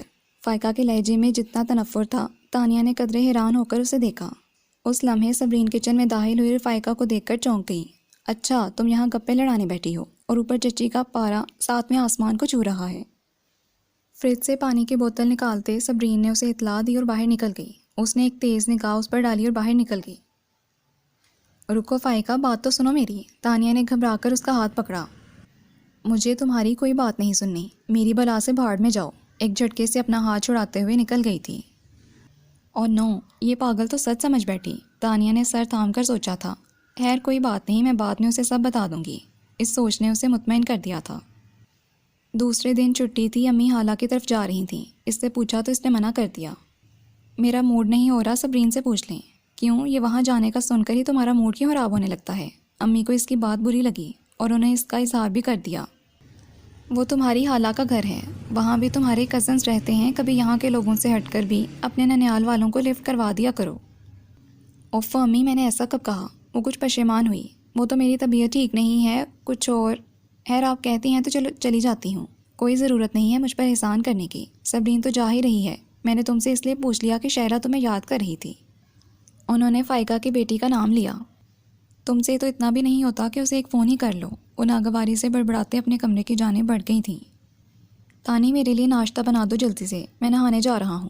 امی اور صبرین کے جانے کے بعد جب وہ لاؤنج میں ٹی وی سے ٹائم پاس کر رہی تھی، گلے میں ٹاول ڈالے احد نے پیچھے سے آ کر کافی زور سے اس کے سر پر چپت ماری تھی اور وہ چیخ اٹھی۔ احد منہ سے بات کیا کرو ورنہ کسی دن تمہارے یہ ہاتھ میرے ہاتھوں ہی ٹوٹیں گے۔ او ہو، بگ شو کی شاگرد، وہ زور سے ہنسا تھا۔ اب اس سے پہلے کہ میں تمہیں اپنے داؤ پیچ سکھاؤں، اٹھ کر کچن کا رخ کرو۔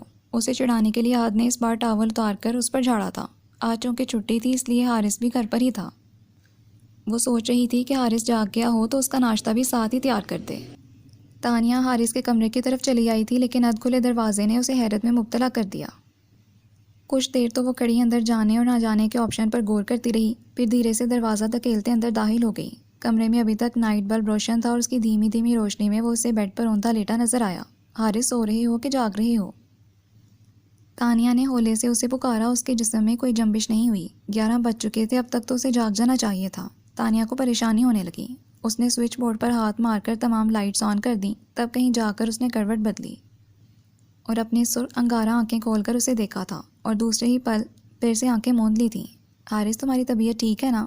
تانیہ سے رہا نہیں گیا، وہ اس کے قریب آ گئی، دھیرے سے اپنا ہاتھ بڑھا کر اس کی پیشانی پر رکھا اور پھر فوراً ہی اضطراری انداز میں پیچھے کھینچ لیا۔ اس کی ہتھیلی جل اٹھی تھی۔ اف خدایا، تمہیں تو بہت تیز بخار ہے۔ حارث نیم بے ہوشی کی کیفیت میں تھا اور یہاں گھبراہٹ کے مارے تانیہ کے ہاتھ پیر پھول گئے۔ چند لمحوں کے لیے تو اسے سمجھ میں نہیں آیا کہ وہ کیا کرے، لیکن پھر کسی خیال کے آتے ہی وہ فیصل کو بلانے کے لیے بھاگی تھی۔ کچھ ہی دیر میں فیصل ڈاکٹر کو بلا لایا تھا اور گھر کے دیگر افراد بھی حارث کے کمرے میں موجود ہوئے تھے۔ حارث کا بخار 103 سے تجاوز تھا اور ڈاکٹر نے دوائیاں لکھنے کے ساتھ ٹھنڈی پٹیاں رکھنے کی بھی ہدایت کی تھی۔ تانیہ ایک طرف کھڑی اپنے دل کو سنبھالنے کی کوشش میں تھی، جو حارث کو اس حالت میں دیکھ کر بکھرنے کو تھا۔ اس وقت اسے کسی کی بھی پرواہ نہیں رہی تھی، بلکہ اسے یہ ہوش تک نہیں تھا کہ حارث کے لیے اس کی اس قدر پریشانی پر باقی گھر والے کیا سوچ رہے ہیں۔ تمہیں حارث کے بخار کا کب پتہ چلا؟ ڈاکٹر کے جانے کے بعد فائقہ کی امی اس سے پوچھ رہی تھیں، کچھ عجیب سے لہجے میں۔ کچھ دیر پہلے ہی، ایک نامکمل سا جواب دے کر وہ ٹھنڈا پانی لانے کے لیے باہر نکل آئی۔ انہیں حارث کی کوئی فکر نہیں ہے، انہیں پریشانی تو صرف اس بات کی ہے کہ مجھے یہ بات کیسے پتہ چلی، میں اس کے لیے اتنی فکر مند کیوں ہوں، میں اس کے کمرے میں کیا کر رہی تھی۔ شکی، وہمی، بیمار ذہنیت کے لوگ۔ وہ شدید فرسٹریشن کا شکار ہونے لگی تھی۔ آئس کیوبز نکال کر پانی میں ڈالے اور پٹیاں بنا کر کمرے میں چلی آئی۔ لاؤ تانی، مجھے دے دو۔ چھوٹی چچی نے اسے پانی لاتے دیکھا تو کہا، اس کا دل چاہا منع کر دے، لیکن پھر کچھ سوچ کر پانی کا باؤل انہیں تھما دیا اور اٹھ پر بیڈ پر اس کے پیروں کے پاس بیٹھ گئی۔ پلیز حارث، جلدی سے ہوش میں آ جاؤ، میں تمہیں اس طرح نہیں دیکھ سکتی۔ اپنے ٹھنڈے ٹھنڈے ہاتھوں کو اس کے دہکتے تلوؤں پر رکھتے تانی نے اسے دل سے پکارا تھا۔ آنسو نہ جانے کب پلکوں کی باڑ پھلانگ کر رخساروں کو تر کرنے لگے تھے۔ اسے احساس تک نہیں ہوا تھا فائقہ چند لمحوں پہلے ہی وہاں آئی تھی اور اب دیوار سے ٹیک لگائے تانیہ کو دیکھتے ہوئے وہ عجیب ہی احساسات کا شکار ہونے لگی تھی۔ اسے بے حد تکلیف ہو رہی تھی، لیکن اسے اس تکلیف کا سبب خود بھی سمجھ میں نہیں آ رہا تھا۔ کیا یہ تکلیف حارث کی خراب طبیعت کی وجہ سے تھی، یا پھر تانیہ کو اس طرح حارث کے لیے روتے دیکھ کر اس کا دل یہ برداشت نہیں کر پا رہا تھا؟ اٹھو حارث، ناشتہ کر لو، پھر تمہیں دوائی بھی لینی ہے۔ وہ تیز تیز بولتی ناشتے کی ٹرے لیے اندر آئی تھی۔ وہ جو سوچوں میں گم تھا چونک کر اسے دیکھنے لگا۔ مجھے پتا ہے بیماری میں کچھ بھی کھانے پینے کا دل نہیں کرتا، لیکن مسئلہ یہ ہے کہ بغیر کچھ کھائے پیے دوائی بھی تو نہیں لے سکتے، اسی لیے فٹافٹ اٹھ جاؤ۔ دیکھو آج میں تمہارے لیے دودھ اور بریڈ نہیں لائی۔ تم بور ہوگے نا، جبھی میں نے آج دلیا بنایا ہے، ذرا الگ طریقے سے۔ اگر تمہیں یہ بھی پسند نہ آئے تو کوئی بات نہیں، تم کھچڑی کھا لینا۔ میں نے ڈاکٹر سے پوچھا تھا، اس نے بتایا کہ تم کھچڑی کھا سکتے ہو۔ تانیہ نان سٹاپ بول رہی تھی اور حارث خاموشی سے اسے دیکھے جا رہا تھا۔ شدید بخار کی حالت میں جب بھی اس کی آنکھ کھلتی، جب بھی اسے ذرا ہوش آتا، اس کے لیے فکر مند ہوتی، اس کے لیے روتی ہوئی وہ اس کے قریب ہوتی، اور اس تھوڑی سی دیر میں ہی اسے اپنے پاس پا کر اس کے دل میں لگی آگ مزید بھڑک جاتی اور بخار جو کم ہو رہا تھا مزید شدت اختیار کر لیتا۔ آج چوتھے دن اس کی حالت قدرے سنبھلی تھی، اور آج بھی تانیہ اس کی تیمارداری میں اسی طرح ہلکان ہو رہی تھی۔ کیا ہوا؟ تو مجھے اس طرح کیوں دیکھ رہے ہو؟ خود پر مستقل جمی اس کی نظریں محسوس کر کے وہ ٹھنک گئی، پھر کسی خیال کے آنے پر خود ہی ہنس پڑی۔ لیکن میں تم سے یہ کیوں پوچھ رہی ہوں؟ تم تو ہمیشہ مجھے ایسے ہی دیکھتے ہو اور مجھے بہت اچھا لگتا ہے۔ نچلا ہونٹ دانتوں میں دبائے وہ شرارت سے بولی تھی۔ حارث نے اس کے چہرے سے نظریں ہٹا لیں۔ وہ چاہتا تھا تانیہ یہاں سے چلی جائے۔ اس کی موجودگی، اس کی باتیں اسے مستقل اذیت میں مبتلا کیے ہوئے تھیں۔ کیا ہے حارث، بیمار ہونے کا یہ مطلب تو نہیں کہ تم بس چپ کا روزہ رکھے بیٹھے رہو؟ کچھ تو بولو، بات کرو تاکہ مجھے بھی اطمینان ہو کہ تمہاری طبیعت ٹھیک ہو رہی ہے۔ وہ اس کی خاموشی پر الجھنے لگی۔ میری طبیعت اب کبھی بہتر نہیں ہوگی تانی، اس لیے اچھا ہوگا تم یہاں سے چلی جاؤ۔ اتنی دیر بعد اس نے کہا بھی تو کیا جملہ، اور کتنے عجیب سے لہجے میں۔ چلی جاؤ تانی، مجھے وحشت ہو رہی ہے تمہاری موجودگی سے۔ اس کا لہجہ چٹک گیا تھا اور تانیہ بت سی بنی اسے دیکھتی رہ گئی۔ تمہیں مجھ سے وحشت ہو رہی ہے حارث؟ مجھ سے؟ ہاں تم سے، تمہاری اس دوگلی شخصیت سے، تمہاری ان پرفریب باتوں سے، تمہاری ان مصنوعی بناوٹی اداؤں سے جن سے میں اتنا عرصہ پاگل بنتا رہا۔ تم مجھ بیچارے سے ہمدردی کر رہی تھیں اور میں نہ جانے کیا سمجھ بیٹھا، لیکن اب اور نہیں۔ مجھ پر مزید مہربانیاں کرنے کے بجائے تم مجھے میرے حال پر چھوڑ دو۔ ترس کھانے کے لیے اس دنیا میں بہت سے لوگ ہوں گے، اپنا یہ جذبہ مجھ پر لوٹانے کے بجائے ان کے لیے بچا کر رکھو۔ میں آلریڈی تمہاری نوازشوں کا بھگتان بھر رہا ہوں۔ اس کی زردیاں گلی رنگت اس لمحے سرخ پڑ گئی تھی۔ مٹھیاں بھینچ کر کہتے وہ اس کے دل، اس کے حلوس، اس کے جذبوں کی دھجیاں بکھیر رہا تھا، اور تانیہ ساکت بیٹھی اس درد کی شدت ناپ رہی تھی جو چند لمحوں میں ہی جسم و جاں کو نڈھال کر گیا تھا۔ میں نے کیا کیا ہے حارث؟ مجھ سے ایسا کیا ہو گیا ہے جو تم میرے ساتھ اس طرح سے بات کر رہے ہو؟ الفاظ اس کے حلق میں ہی اٹکنے لگے تھے اور آنسوں کا ایک سیلاب سا آنکھوں میں امڑ آیا تھا۔ وہ کب آتی تھی حارث کے اس رویے کی؟ اسے تو صرف حارث کی جذبے لٹاتی نگاہیں، اس کا رس کھولتا لہجہ یاد تھا۔ وہ سراپا محبت تھا اس کے لیے، اور اب کتنا اجنبی، کتنا بیگانہ لگنے لگا تھا۔ میری جان تو تم پہلے ہی نکال چکے ہو، اور اب اس طرح ناراض ہو کر مجھے میری خطا بتا دو۔ پھر جتنا برا بھلا چاہو مجھے کہہ دینا۔ اس کے منہ سے بے ربط سے جملے نکل رہے تھے۔ تمہاری کوئی خطا نہیں ہے تانی، غلطی تو میری ہے، میں ہی تمہیں سمجھ نہیں پایا۔ اس کا لہجہ بوجھل تھا اور آنکھوں میں عجیب ہی طوفان مچل رہے تھے۔ مجھے لگتا تھا تم اس گھر کے لوگوں سے مختلف ہو، تم اس ساری دنیا سے الگ ہو۔ مجھے اپنے اتنی قریبی رشتوں کی لاتعلقی ٹارچر نہیں کرتی تھی۔ مجھے ان نام نہاد اپنوں کی کوئی ضرورت نہیں رہی تھی تانی۔ جب سے میں نے تمہیں اپنا سمجھنا شروع کیا تھا، تمہارا مجھ سے اپنائیت جتانا، میری فکر کرنا، میرا خیال رکھنا، تمہارے میری طرف بڑھے ہوئے ہر قدم کو میرا یہ ہوش فہم دل محبت پر محمول کرتا رہا۔ میں نے تمہیں اپنی دنیا مان لیا تھا تانی، لیکن میں بھول گیا تھا کہ تم بھی اسی گھر کی باسی ہو، انہی منافق لوگوں کے بیچ رہتی ہو۔ پھر یہ کیسے ممکن ہے کہ تم پر ان کا کوئی رنگ نہ چڑھتا؟ تم نے میرے ساتھ ایسے کیوں کیا تانی؟ وہ لہو رنگ ہوتی آنکھیں اس پر جمائے اس سے پوچھ رہا تھا۔ میں بری بھلی جیسی بھی تھی اپنی زندگی جی رہا تھا۔ تمہیں کس نے کہا تھا میرے زخموں پر اپنی ہمدردی کے پائے رکھنے کو؟ کیوں آئی تو میرا دل رکھنے کے لیے، مجھ پر ترس کھانے کے لیے؟ کاش میں پہلے جان لیتا، اتنا بڑا دھوکہ کھانے سے پہلے صرف اتنا سوچ لیتا کہ مجھ جیسے تہی دست پر زندگی کبھی بھی اتنی مہربان نہیں ہو سکتی۔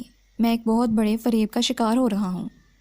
تم میرے ساتھ ہمدردی تو جتا سکتی ہو، لیکن تمہارا دل، تمہاری محبت تو صرف سیدان کے لیے ہے۔ سیدان۔ تانیہ جو منجمد بیٹھی سن ہوتے ذہن کے ساتھ اس کی باتیں سن رہی تھی، اس نام پر اس کی ساری حسیات جاگ اٹھیں۔ وہ آنکھوں میں دنیا جہان کی بے یقینی لیے اسے دیکھنے لگی۔ تو تم سیدان کی وجہ سے؟ اس کی رنگت سفید پڑ گئی تھی۔ منہ پر ہاتھ رکھتے ہوئے وہ بے اختیار اٹھ کھڑی ہوئی۔ تم نے جو کچھ بھی کہا اسے میں کبھی بھول بھی جاؤں، لیکن یہ آخری بات، تم نے میری محبت پر شک کیا ہے حارث، اور اس کے لیے تمہیں بہت پچھتانا پڑے گا۔ آنکھیں لبالب پانیوں سے بھر گئی تھیں۔ بمشکل اپنی بات پوری کر کے وہ بہت تیزی سے باہر نکل آئی تھی۔ تانی کیا ٹائم ہو رہا ہے، اٹھ بھی جاؤ اب۔ وقت بے وقت سونے کی تمہاری یہ منحوس عادت نہ جانے کب ختم ہوگی۔ وہ کمبل میں منہ سر لپیٹے پڑی تھی جب امی نے اس پر سے کمبل کھینچتے ہوئے ناگواری سے کہا تھا۔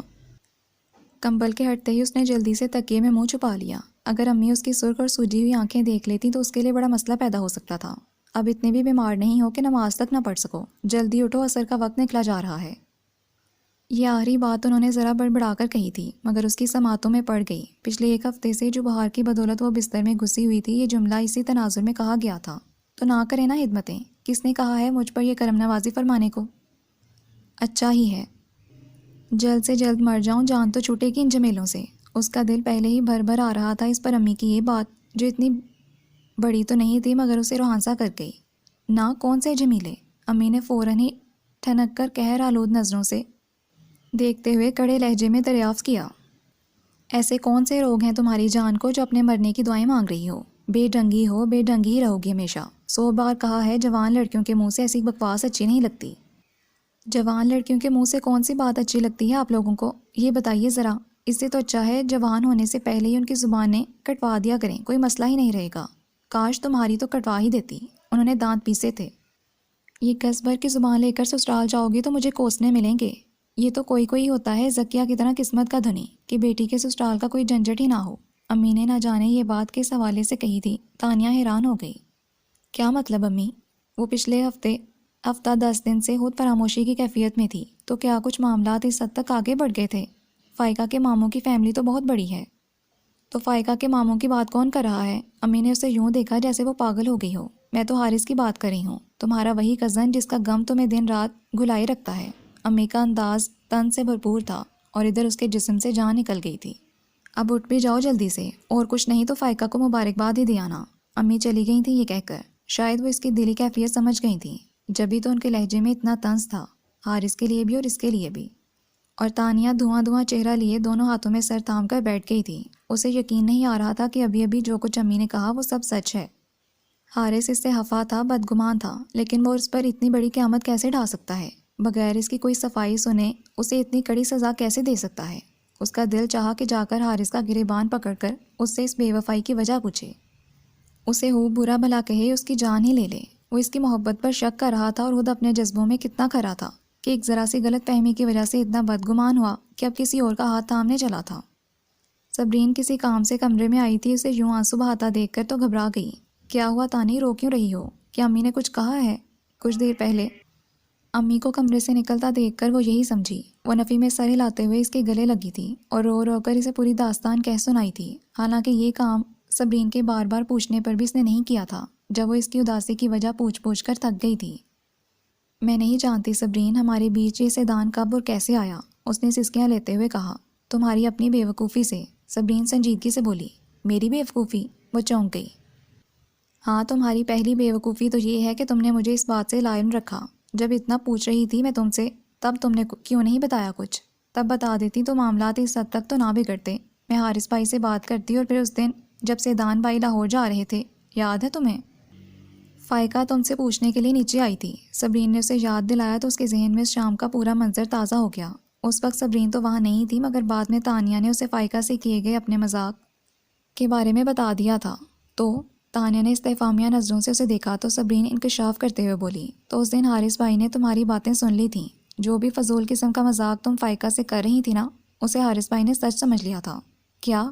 اس کا لہجہ ڈوب گیا۔ تم نے مجھے اس وقت کیوں نہیں بتایا؟ تو مجھے کیا پتا تھا کہ تم فائقہ سے کیا باتیں کر رہی تھی؟ میں کچن کی سائڈ آ رہی تھی تب وہ وہیں تھے، انہوں نے مجھ سے پانی بھی مانگا۔ اس وقت اگر مجھے ذرا بھی اندازہ ہوتا کہ تم اپنے پیروں پر خود کلہاڑی مارنے جا رہی ہو تو میں تمہیں روک لیتی، لیکن یہ بات بھی تو تم ابھی پوٹی ہو نا کہ حارث بھائی تم سے اتنے خفا ہیں اور انہوں نے تمہیں اتنا کچھ سنا دیا ہے سیدھان بھائی کو لے کر۔ اپنی بات ختم کر کے صبرین نے گہری سانس لی۔ مجھے کیا پتا تھا کہ میرا یہ مذاق مجھے اتنا مہنگا پڑ جائے گا۔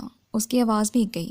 تمہیں تو مہنگا پڑ گیا، لیکن حارث بھائی کا ذرا سوچو، ان کے دل پر کیا بیتی ہوگی، کتنا ہرٹ ہوئے ہوں گے، وہ اتنا پیار کرتے ہیں تم سے، اور سیدھان بھائی کے لیے تم نے جو کچھ کہا، انہیں دکھ تو ہونا ہی تھا۔ پہلے ہی کون سا وہ رشتوں کے معاملے میں بہت خوش نصیب ہیں، تو پھر اب کیا ہو سکتا ہے صبرین؟ اب تو کچھ بھی نہیں ہو سکتا۔ صورتحال کی سنگینی کا اندازہ کر کے وہ پھر سے روتی۔ ہو سکتا ہے اگر میں ان سے بات کروں، صبرین نے کچھ سوچ کر کہا۔ نہیں، اس کی کوئی ضرورت نہیں ہے۔ اسے ایک دم سے غصہ آ گیا۔ حارث کے ساتھ جو ہو رہا ہے ہونے دو، وہ اسی قابل ہے۔ اسے کوئی غلط فہمی ہو بھی گئی تھی تو اسے مجھ سے پوچھنا چاہیے تھا، مجھ سے بات کرنی چاہیے تھی، معاملہ کلیئر کرنا چاہیے تھا، لیکن اس نے ایسا کچھ نہیں کیا تو ٹھیک ہے۔ مجھے بھی کیا پڑی ہے کہ میں خود سے جا کر اسے صفائیاں دوں۔ وہ جس سے شادی کرنا چاہتا ہے کرے، میں کوئی اس کے بغیر مر نہیں جاؤں گی۔ واہ، کیسے ایک پل میں بدل جاتے ہیں تمہارے خیالات، صبرین نے استہزائیہ انداز میں کہتے ہوئے سر ہلایا۔ ابھی تھوڑی دیر پہلے بھاں بھاں کر کے روتے ہوئے کن عزائم کا اظہار کر رہی تھیں تم، کہ جی چاہتا ہے سب کچھ تباہ کر دوں، ساری دنیا کو آگ لگا دوں، اسے جان سے مار دوں یا اپنی جان لے لوں، اور اب کتنی آسانی سے ہاتھ جھاڑ کر پیچھے ہٹ گئی ہو۔ تو کیا کروں؟ وہ چلا اٹھی۔ کیا سچ مجھ اپنی جان لے لوں اس ناقدر انسان کے لیے، خدا کے لیے؟ صبرین نے گھبرا کر اس کے منہ پر ہاتھ رکھا۔ فی الحال تو تم اپنے یہ پھٹے ڈھول جیسی آواز بند کرو۔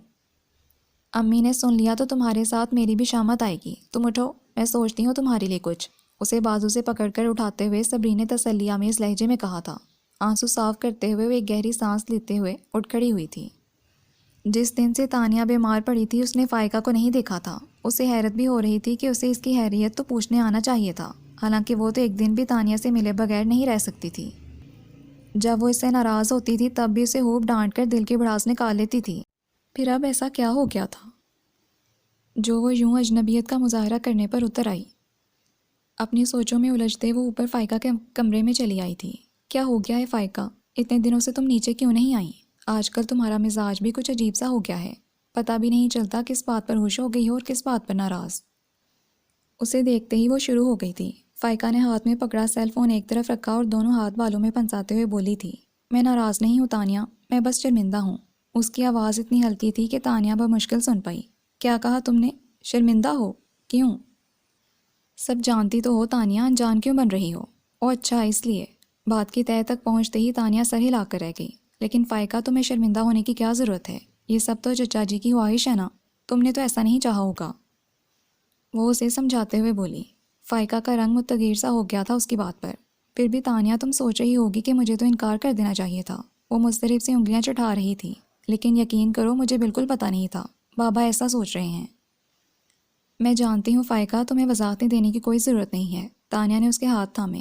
پتہ ہے تانی، جب بابا نے ماموں کو انکار کیا تو میرے دل سے ایک بھاری بوجھ اتر گیا تھا۔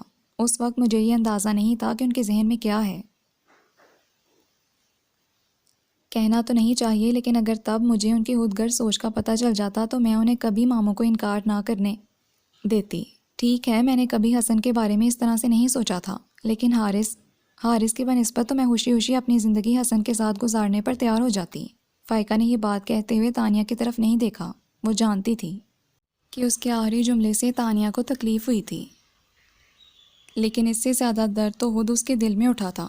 دل ہی دل میں حارث کو چاہتے اب اسے اپنے جسموں کی شکست چھپانے کے لیے، محض اپنی انا بلند رکھنے کے لیے یہ سب کہنا پڑ رہا تھا۔ وہ منافق نہیں بننا چاہتی تھی، مگر اس لمحے بن گئی تھی۔ اپنی ذات کا بھرم رکھنے کے لیے اسے یہ بھی کرنا پڑ گیا تھا۔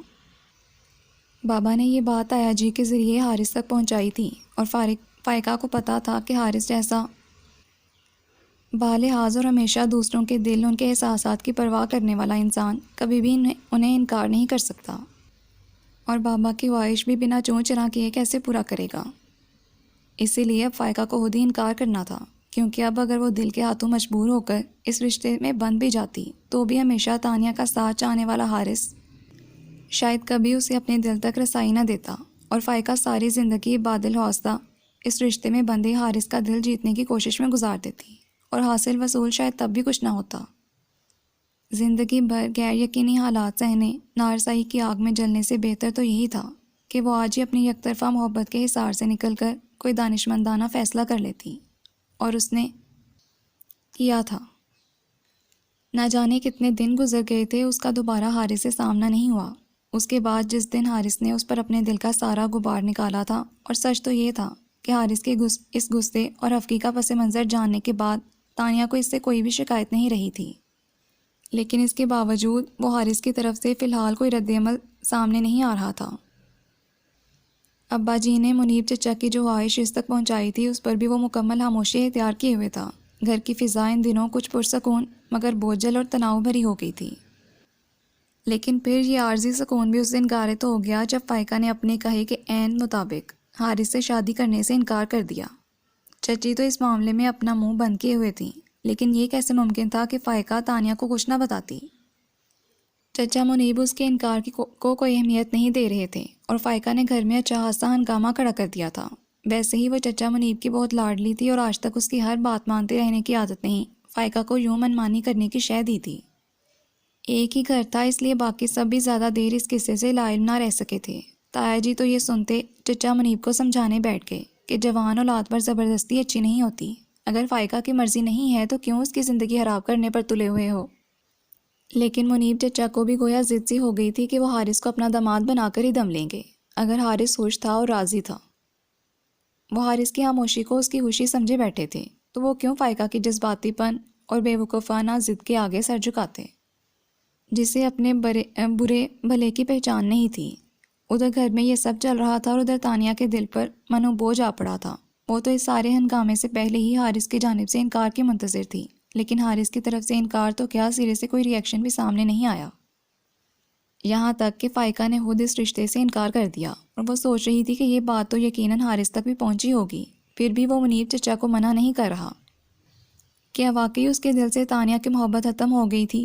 کیا اس نے سچ میں حارث کو اس بری طرح ہرٹ کیا ہے کہ وہ اسے اپنے دل اپنی زندگی سے نکال کر اس کی جگہ کسی اور کو دینے کی سوچ رہا ہے؟ تانیہ کا حارث پر یقین متزلزل ہونے لگا تھا۔ ساری تسلیاں جس سے وہ اب تک خود کو بہلاتی آ رہی تھی اب اسے اپنا منہ چڑھاتے محسوس ہونے لگیں۔ ایک وہم یہ بھی ستانے لگا تھا کہ شاید حارث اس کی صدان میں دلچسپی محسوس کر کے ہی پیچھے ہٹا ہو۔ وہ خود بھی تو نہیں گئی تھی اس کی غلط فہمی دور کرنے کو۔ ایسے میں حارث اگر ایسا کچھ سوچتا بھی تو حق بجانب ہوتا۔ پھر ایک اداس سی شام میں جب وہ چھت پر ڈھلتے سورج کی نارنجی کرنوں میں بیٹھی کنوتیت زدہ سوچوں کے زیر اثر تھی، فائقہ نے پیچھے سے آ کر اس کے شانے پر ہاتھ رکھا۔ تم یہاں کیوں بیٹھی ہو؟ وہ اس کے پاس بیٹھتے ہوئے بولی، اس تیز چبھتی ہوئی دھوپ کو دسمبر کی نرم گرم دھوپ سمجھ کر سینکتے ہوئے۔ تمہارا کیا دماغ الٹ گیا ہے؟ نہیں ہے، اب اتنی بھی تیز نہیں ہے۔ وہ دھیرے سے مسکرائی۔ تھکی تھکی مان پڑتی یہ دھوپ مجھے کہاں سے چبھے گی بھلا؟ ہاں، تمہیں تو کوئی اور ہی چیز چبھ رہی ہے۔ فائقہ کا انداز مانی ہے تھا۔ تانیہ نے نظر انداز کر دیا، وہ اس لمحے اس پر اپنے دل کی کوئی کیفیت آشکار کرنے کے موڈ میں نہیں تھی، مگر تب اسے اپنی پوری توجہ فائقہ پر مرکوز کرنی پڑی جب اس نے سنجیدہ ہوتے ہوئے کہا، میں آج حارث سے بات کرنے گئی تھی۔ کیا بات؟ یہی کہ میں اس سے شادی نہیں کرنا چاہتی، میں انکار کر چکی ہوں۔ وہ بھی بابا کو منع کر دے۔ اپنے ہاتھوں پر نظریں جمائے وہ کہہ کر چپ ہوئی۔ تانیہ کا خیال تھا وہ آگے بھی کچھ کہے گی، مگر جب وہ اسی طرح گمسم بیٹھی رہی تو اسے خود ہی سوال کرنا پڑا۔ پھر کیا جواب دیا اس نے؟ اس نے گہری سانس لے کر اسے دیکھا۔ کیا جواب دیتا؟ کہنے لگا، ٹھیک ہے، تم جیسا چاہتی ہو ویسا ہی ہوگا۔ کاش وہ جان سکتا کہ میں کیا چاہتی ہوں۔ اس کے دل سے ہوک اٹھی تھی۔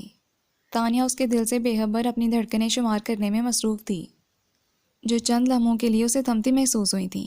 فائقہ کیا سوچ رہی تھی اسے پتہ نہیں تھا، اس کا ذہن تو بس ایک ہی نقطے پر مرکوز تھا۔ اگر فائقہ حارث سے نہ کہتی تو وہ ہوش ہوش فائقہ کو اپنی زندگی میں شامل کر لیتا۔ اس کی زندگی میں تانیہ کے لیے کوئی جگہ نہیں رہی تھی۔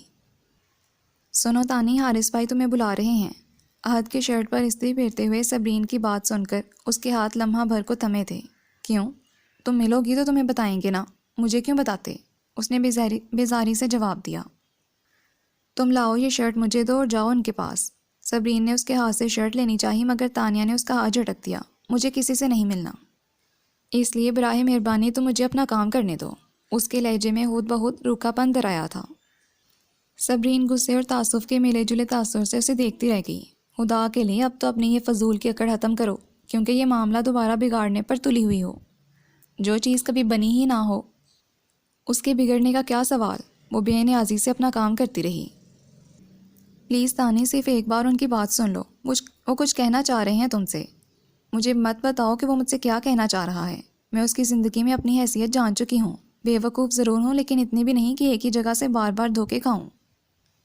شکر ہے آج کم از کم تم نے یہ تو مانا کہ تم بے وقوف ہو۔ اس کی آواز کہاں سے آئی تھی؟ اس نے حیران ہو کر صبرین کی طرف دیکھا اور پھر اس کی نظروں کے تعاقب میں دروازے کی طرف۔ وہ جیبوں میں ہاتھ پھنسائے اسے ہی دیکھ رہا تھا۔ بے وقوف، جلد باز، ضدی اور سنگ دل، چہرے پر ہلکی سی مسکراہٹ سجائے بولتا ہوا وہ اندر آیا۔ صبرین اسے آتے دیکھ کر جانے کے لیے پر تولنے لگی۔ رکو صبرین، تمہیں کہیں جانے کی ضرورت نہیں۔ حارث نے اس کا ارادہ بھانپ کر اسے جانے سے روک دیا۔ جانا ہمیں ہے، یہ تو مجھ سے ہی انتظار نہیں ہوا اور میں خود انہیں لینے چلا آیا۔ چلیے میڈم۔ اپنی بات ختم کرتے ہی حارث نے پرشوق نگاہوں سے اسے دیکھتے ہوئے اس کی کلائی مضبوطی سے تھام لی۔ کہاں؟ اس نے گھبرا کر اپنی کلائی چھڑانے کی کوشش کی۔ جہاں تم سے سارے حساب کتاب چکتے کر سکوں، یوں سمجھ لو اغوا کر کے لے جا رہا ہوں تمہیں۔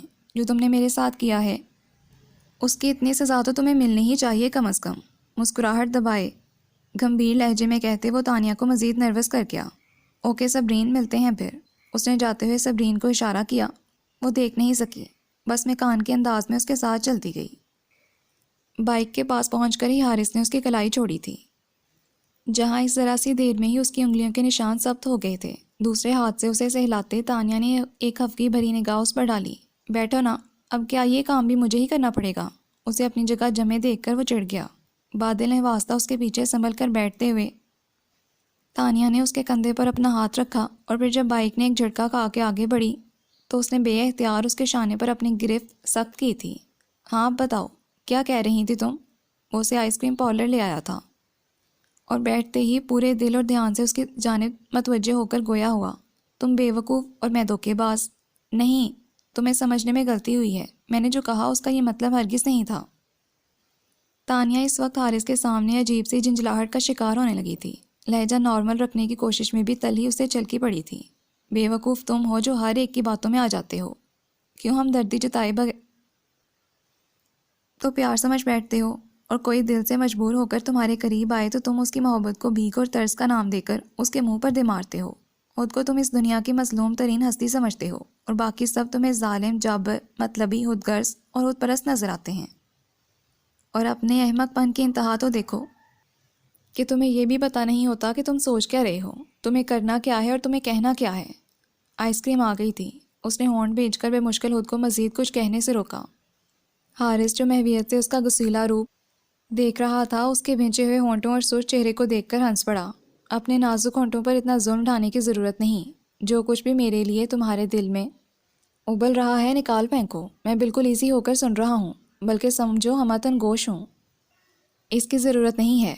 مجھے اب اور کچھ نہیں کہنا، بلکہ مجھے تو تم سے یہ سب بھی نہیں کہنا تھا۔ کہتے ہوئے اس کا لہجہ دھیما ہوا تھا اور آنکھیں ڈبڈبا گئی تھیں۔ آئس کریم کھا لو تانی، تمہارے آنسوں نے اسے بھی پگھلانا شروع کر دیا ہے، حارث نے زیر لب مسکراتے نرم لہجے میں کہا تھا۔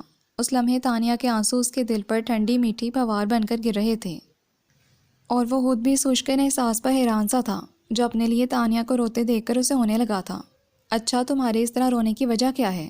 تمہاری خاطر تو میں نے چچا جان تک کو ناراض کر دیا۔ تمہیں پھر بھی تسلی نہیں ہو رہی، حالانکہ زندگی میں پہلی بار وہ مجھ پر اس قدر مہربان ہوئے تھے کہ مجھے اپنا بیٹا بنانے کی سوچ رہے تھے۔ حارث کا لہجہ بظاہر سنجیدہ تھا، اس لیے تانیہ اس کے پیچھے چھپی شرارت محسوس نہ کر پائی اور پھٹ پڑی۔ اتنا ہی افسوس ہو رہا ہے تو اب جا کر بن جاؤ ان کا بیٹا، خوشی خوشی گود لے لیں گے تمہیں، لیکن مجھ پر یہ احسان مت ہی دھرو تم۔ انکار تم نے میری وجہ سے نہیں، فائقہ کے کہنے پر کیا ہے۔ اب اس نے ہری جھنڈی دکھا دی تو آگے مجھے زیر بار کرنے کے لیے۔ مجھے لگتا تھا تم مجھ سے پیار کرتے ہو، لیکن نہیں، تمہارے دل میں تو شروع سے ہی فائقہ ہے۔ میں بے وقوف بنتی رہی اتنا عرصہ۔ یہ اس کا پروپوزل ہی تھا کہ تمہیں نہ میں یاد رہی نہ میری محبت۔ تمہارا بس چلتا تو تم شاید اسی وقت اسے نکاح پڑھوا لیتے۔ ایک چھوٹی سی غلط فہمی کو بنیاد بنا کر تم اسے جان چھڑانے کی فکر میں تھے۔ اف، اتنی بدگمانیاں۔ حارث نے سر تھام لیا۔ سنو، بدلہ لے رہی ہو مجھ سے؟ اس کی روئی روئی آنکھوں میں دیکھتے اس نے پوچھا۔ کس چیز کا بدلہ؟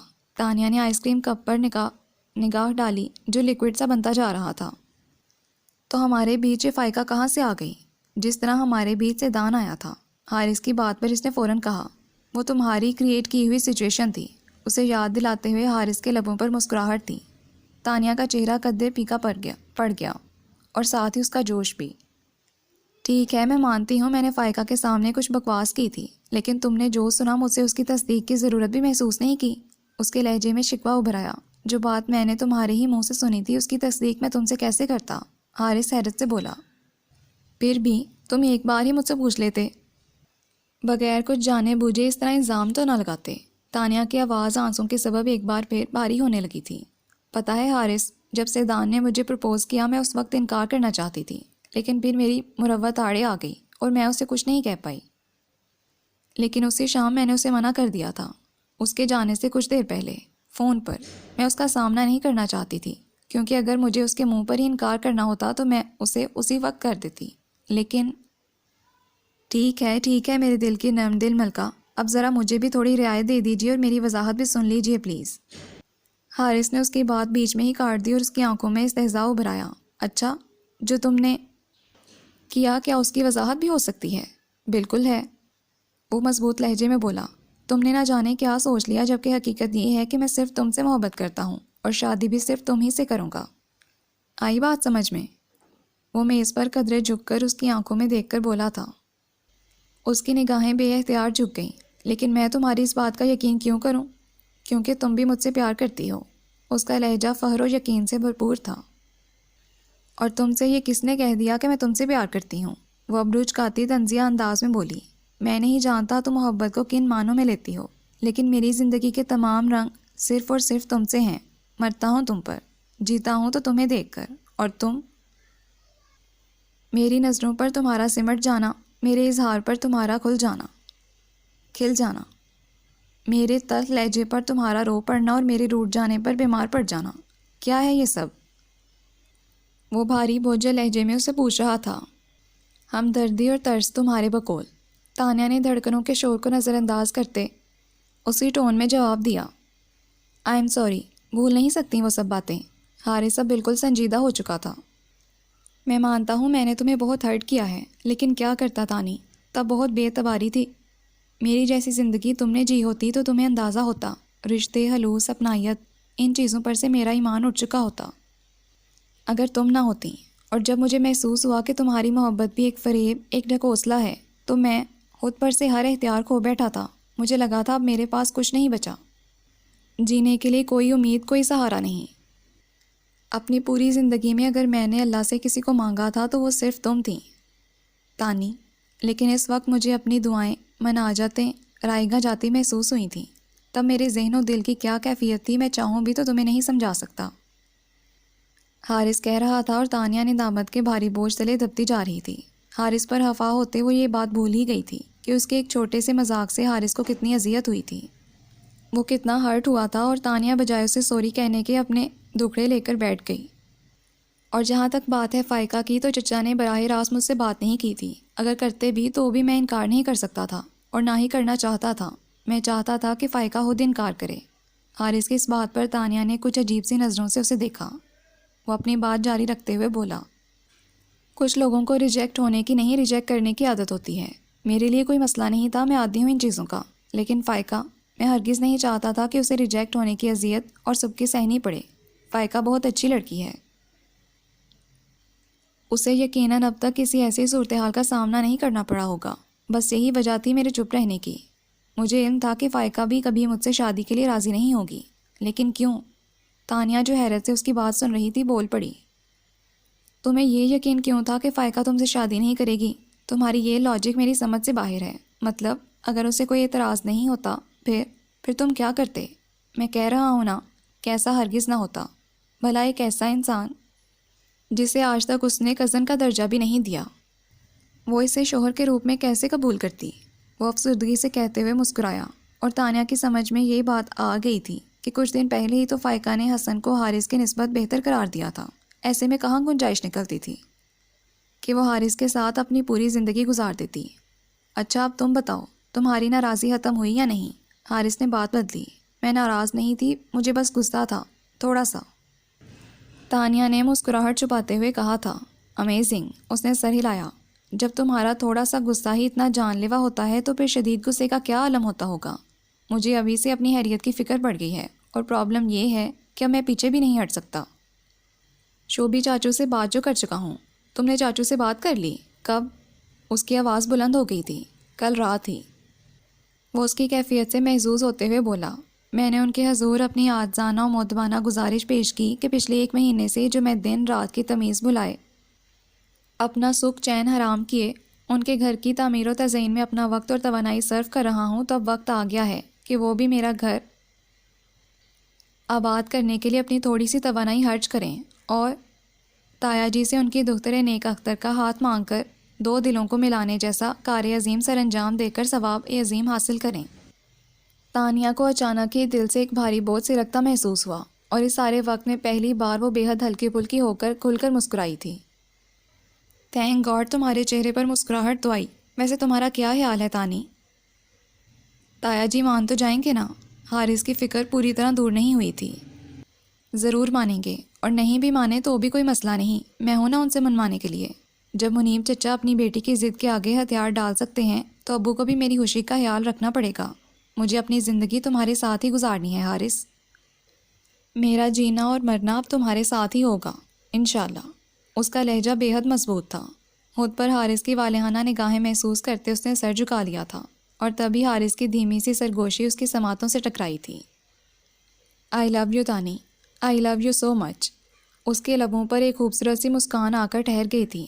تانیہ مطمئن تھی کیونکہ وہ جانتی تھی کہ ابو کو حارث کے رشتے پر کوئی اعتراض نہیں ہوگا۔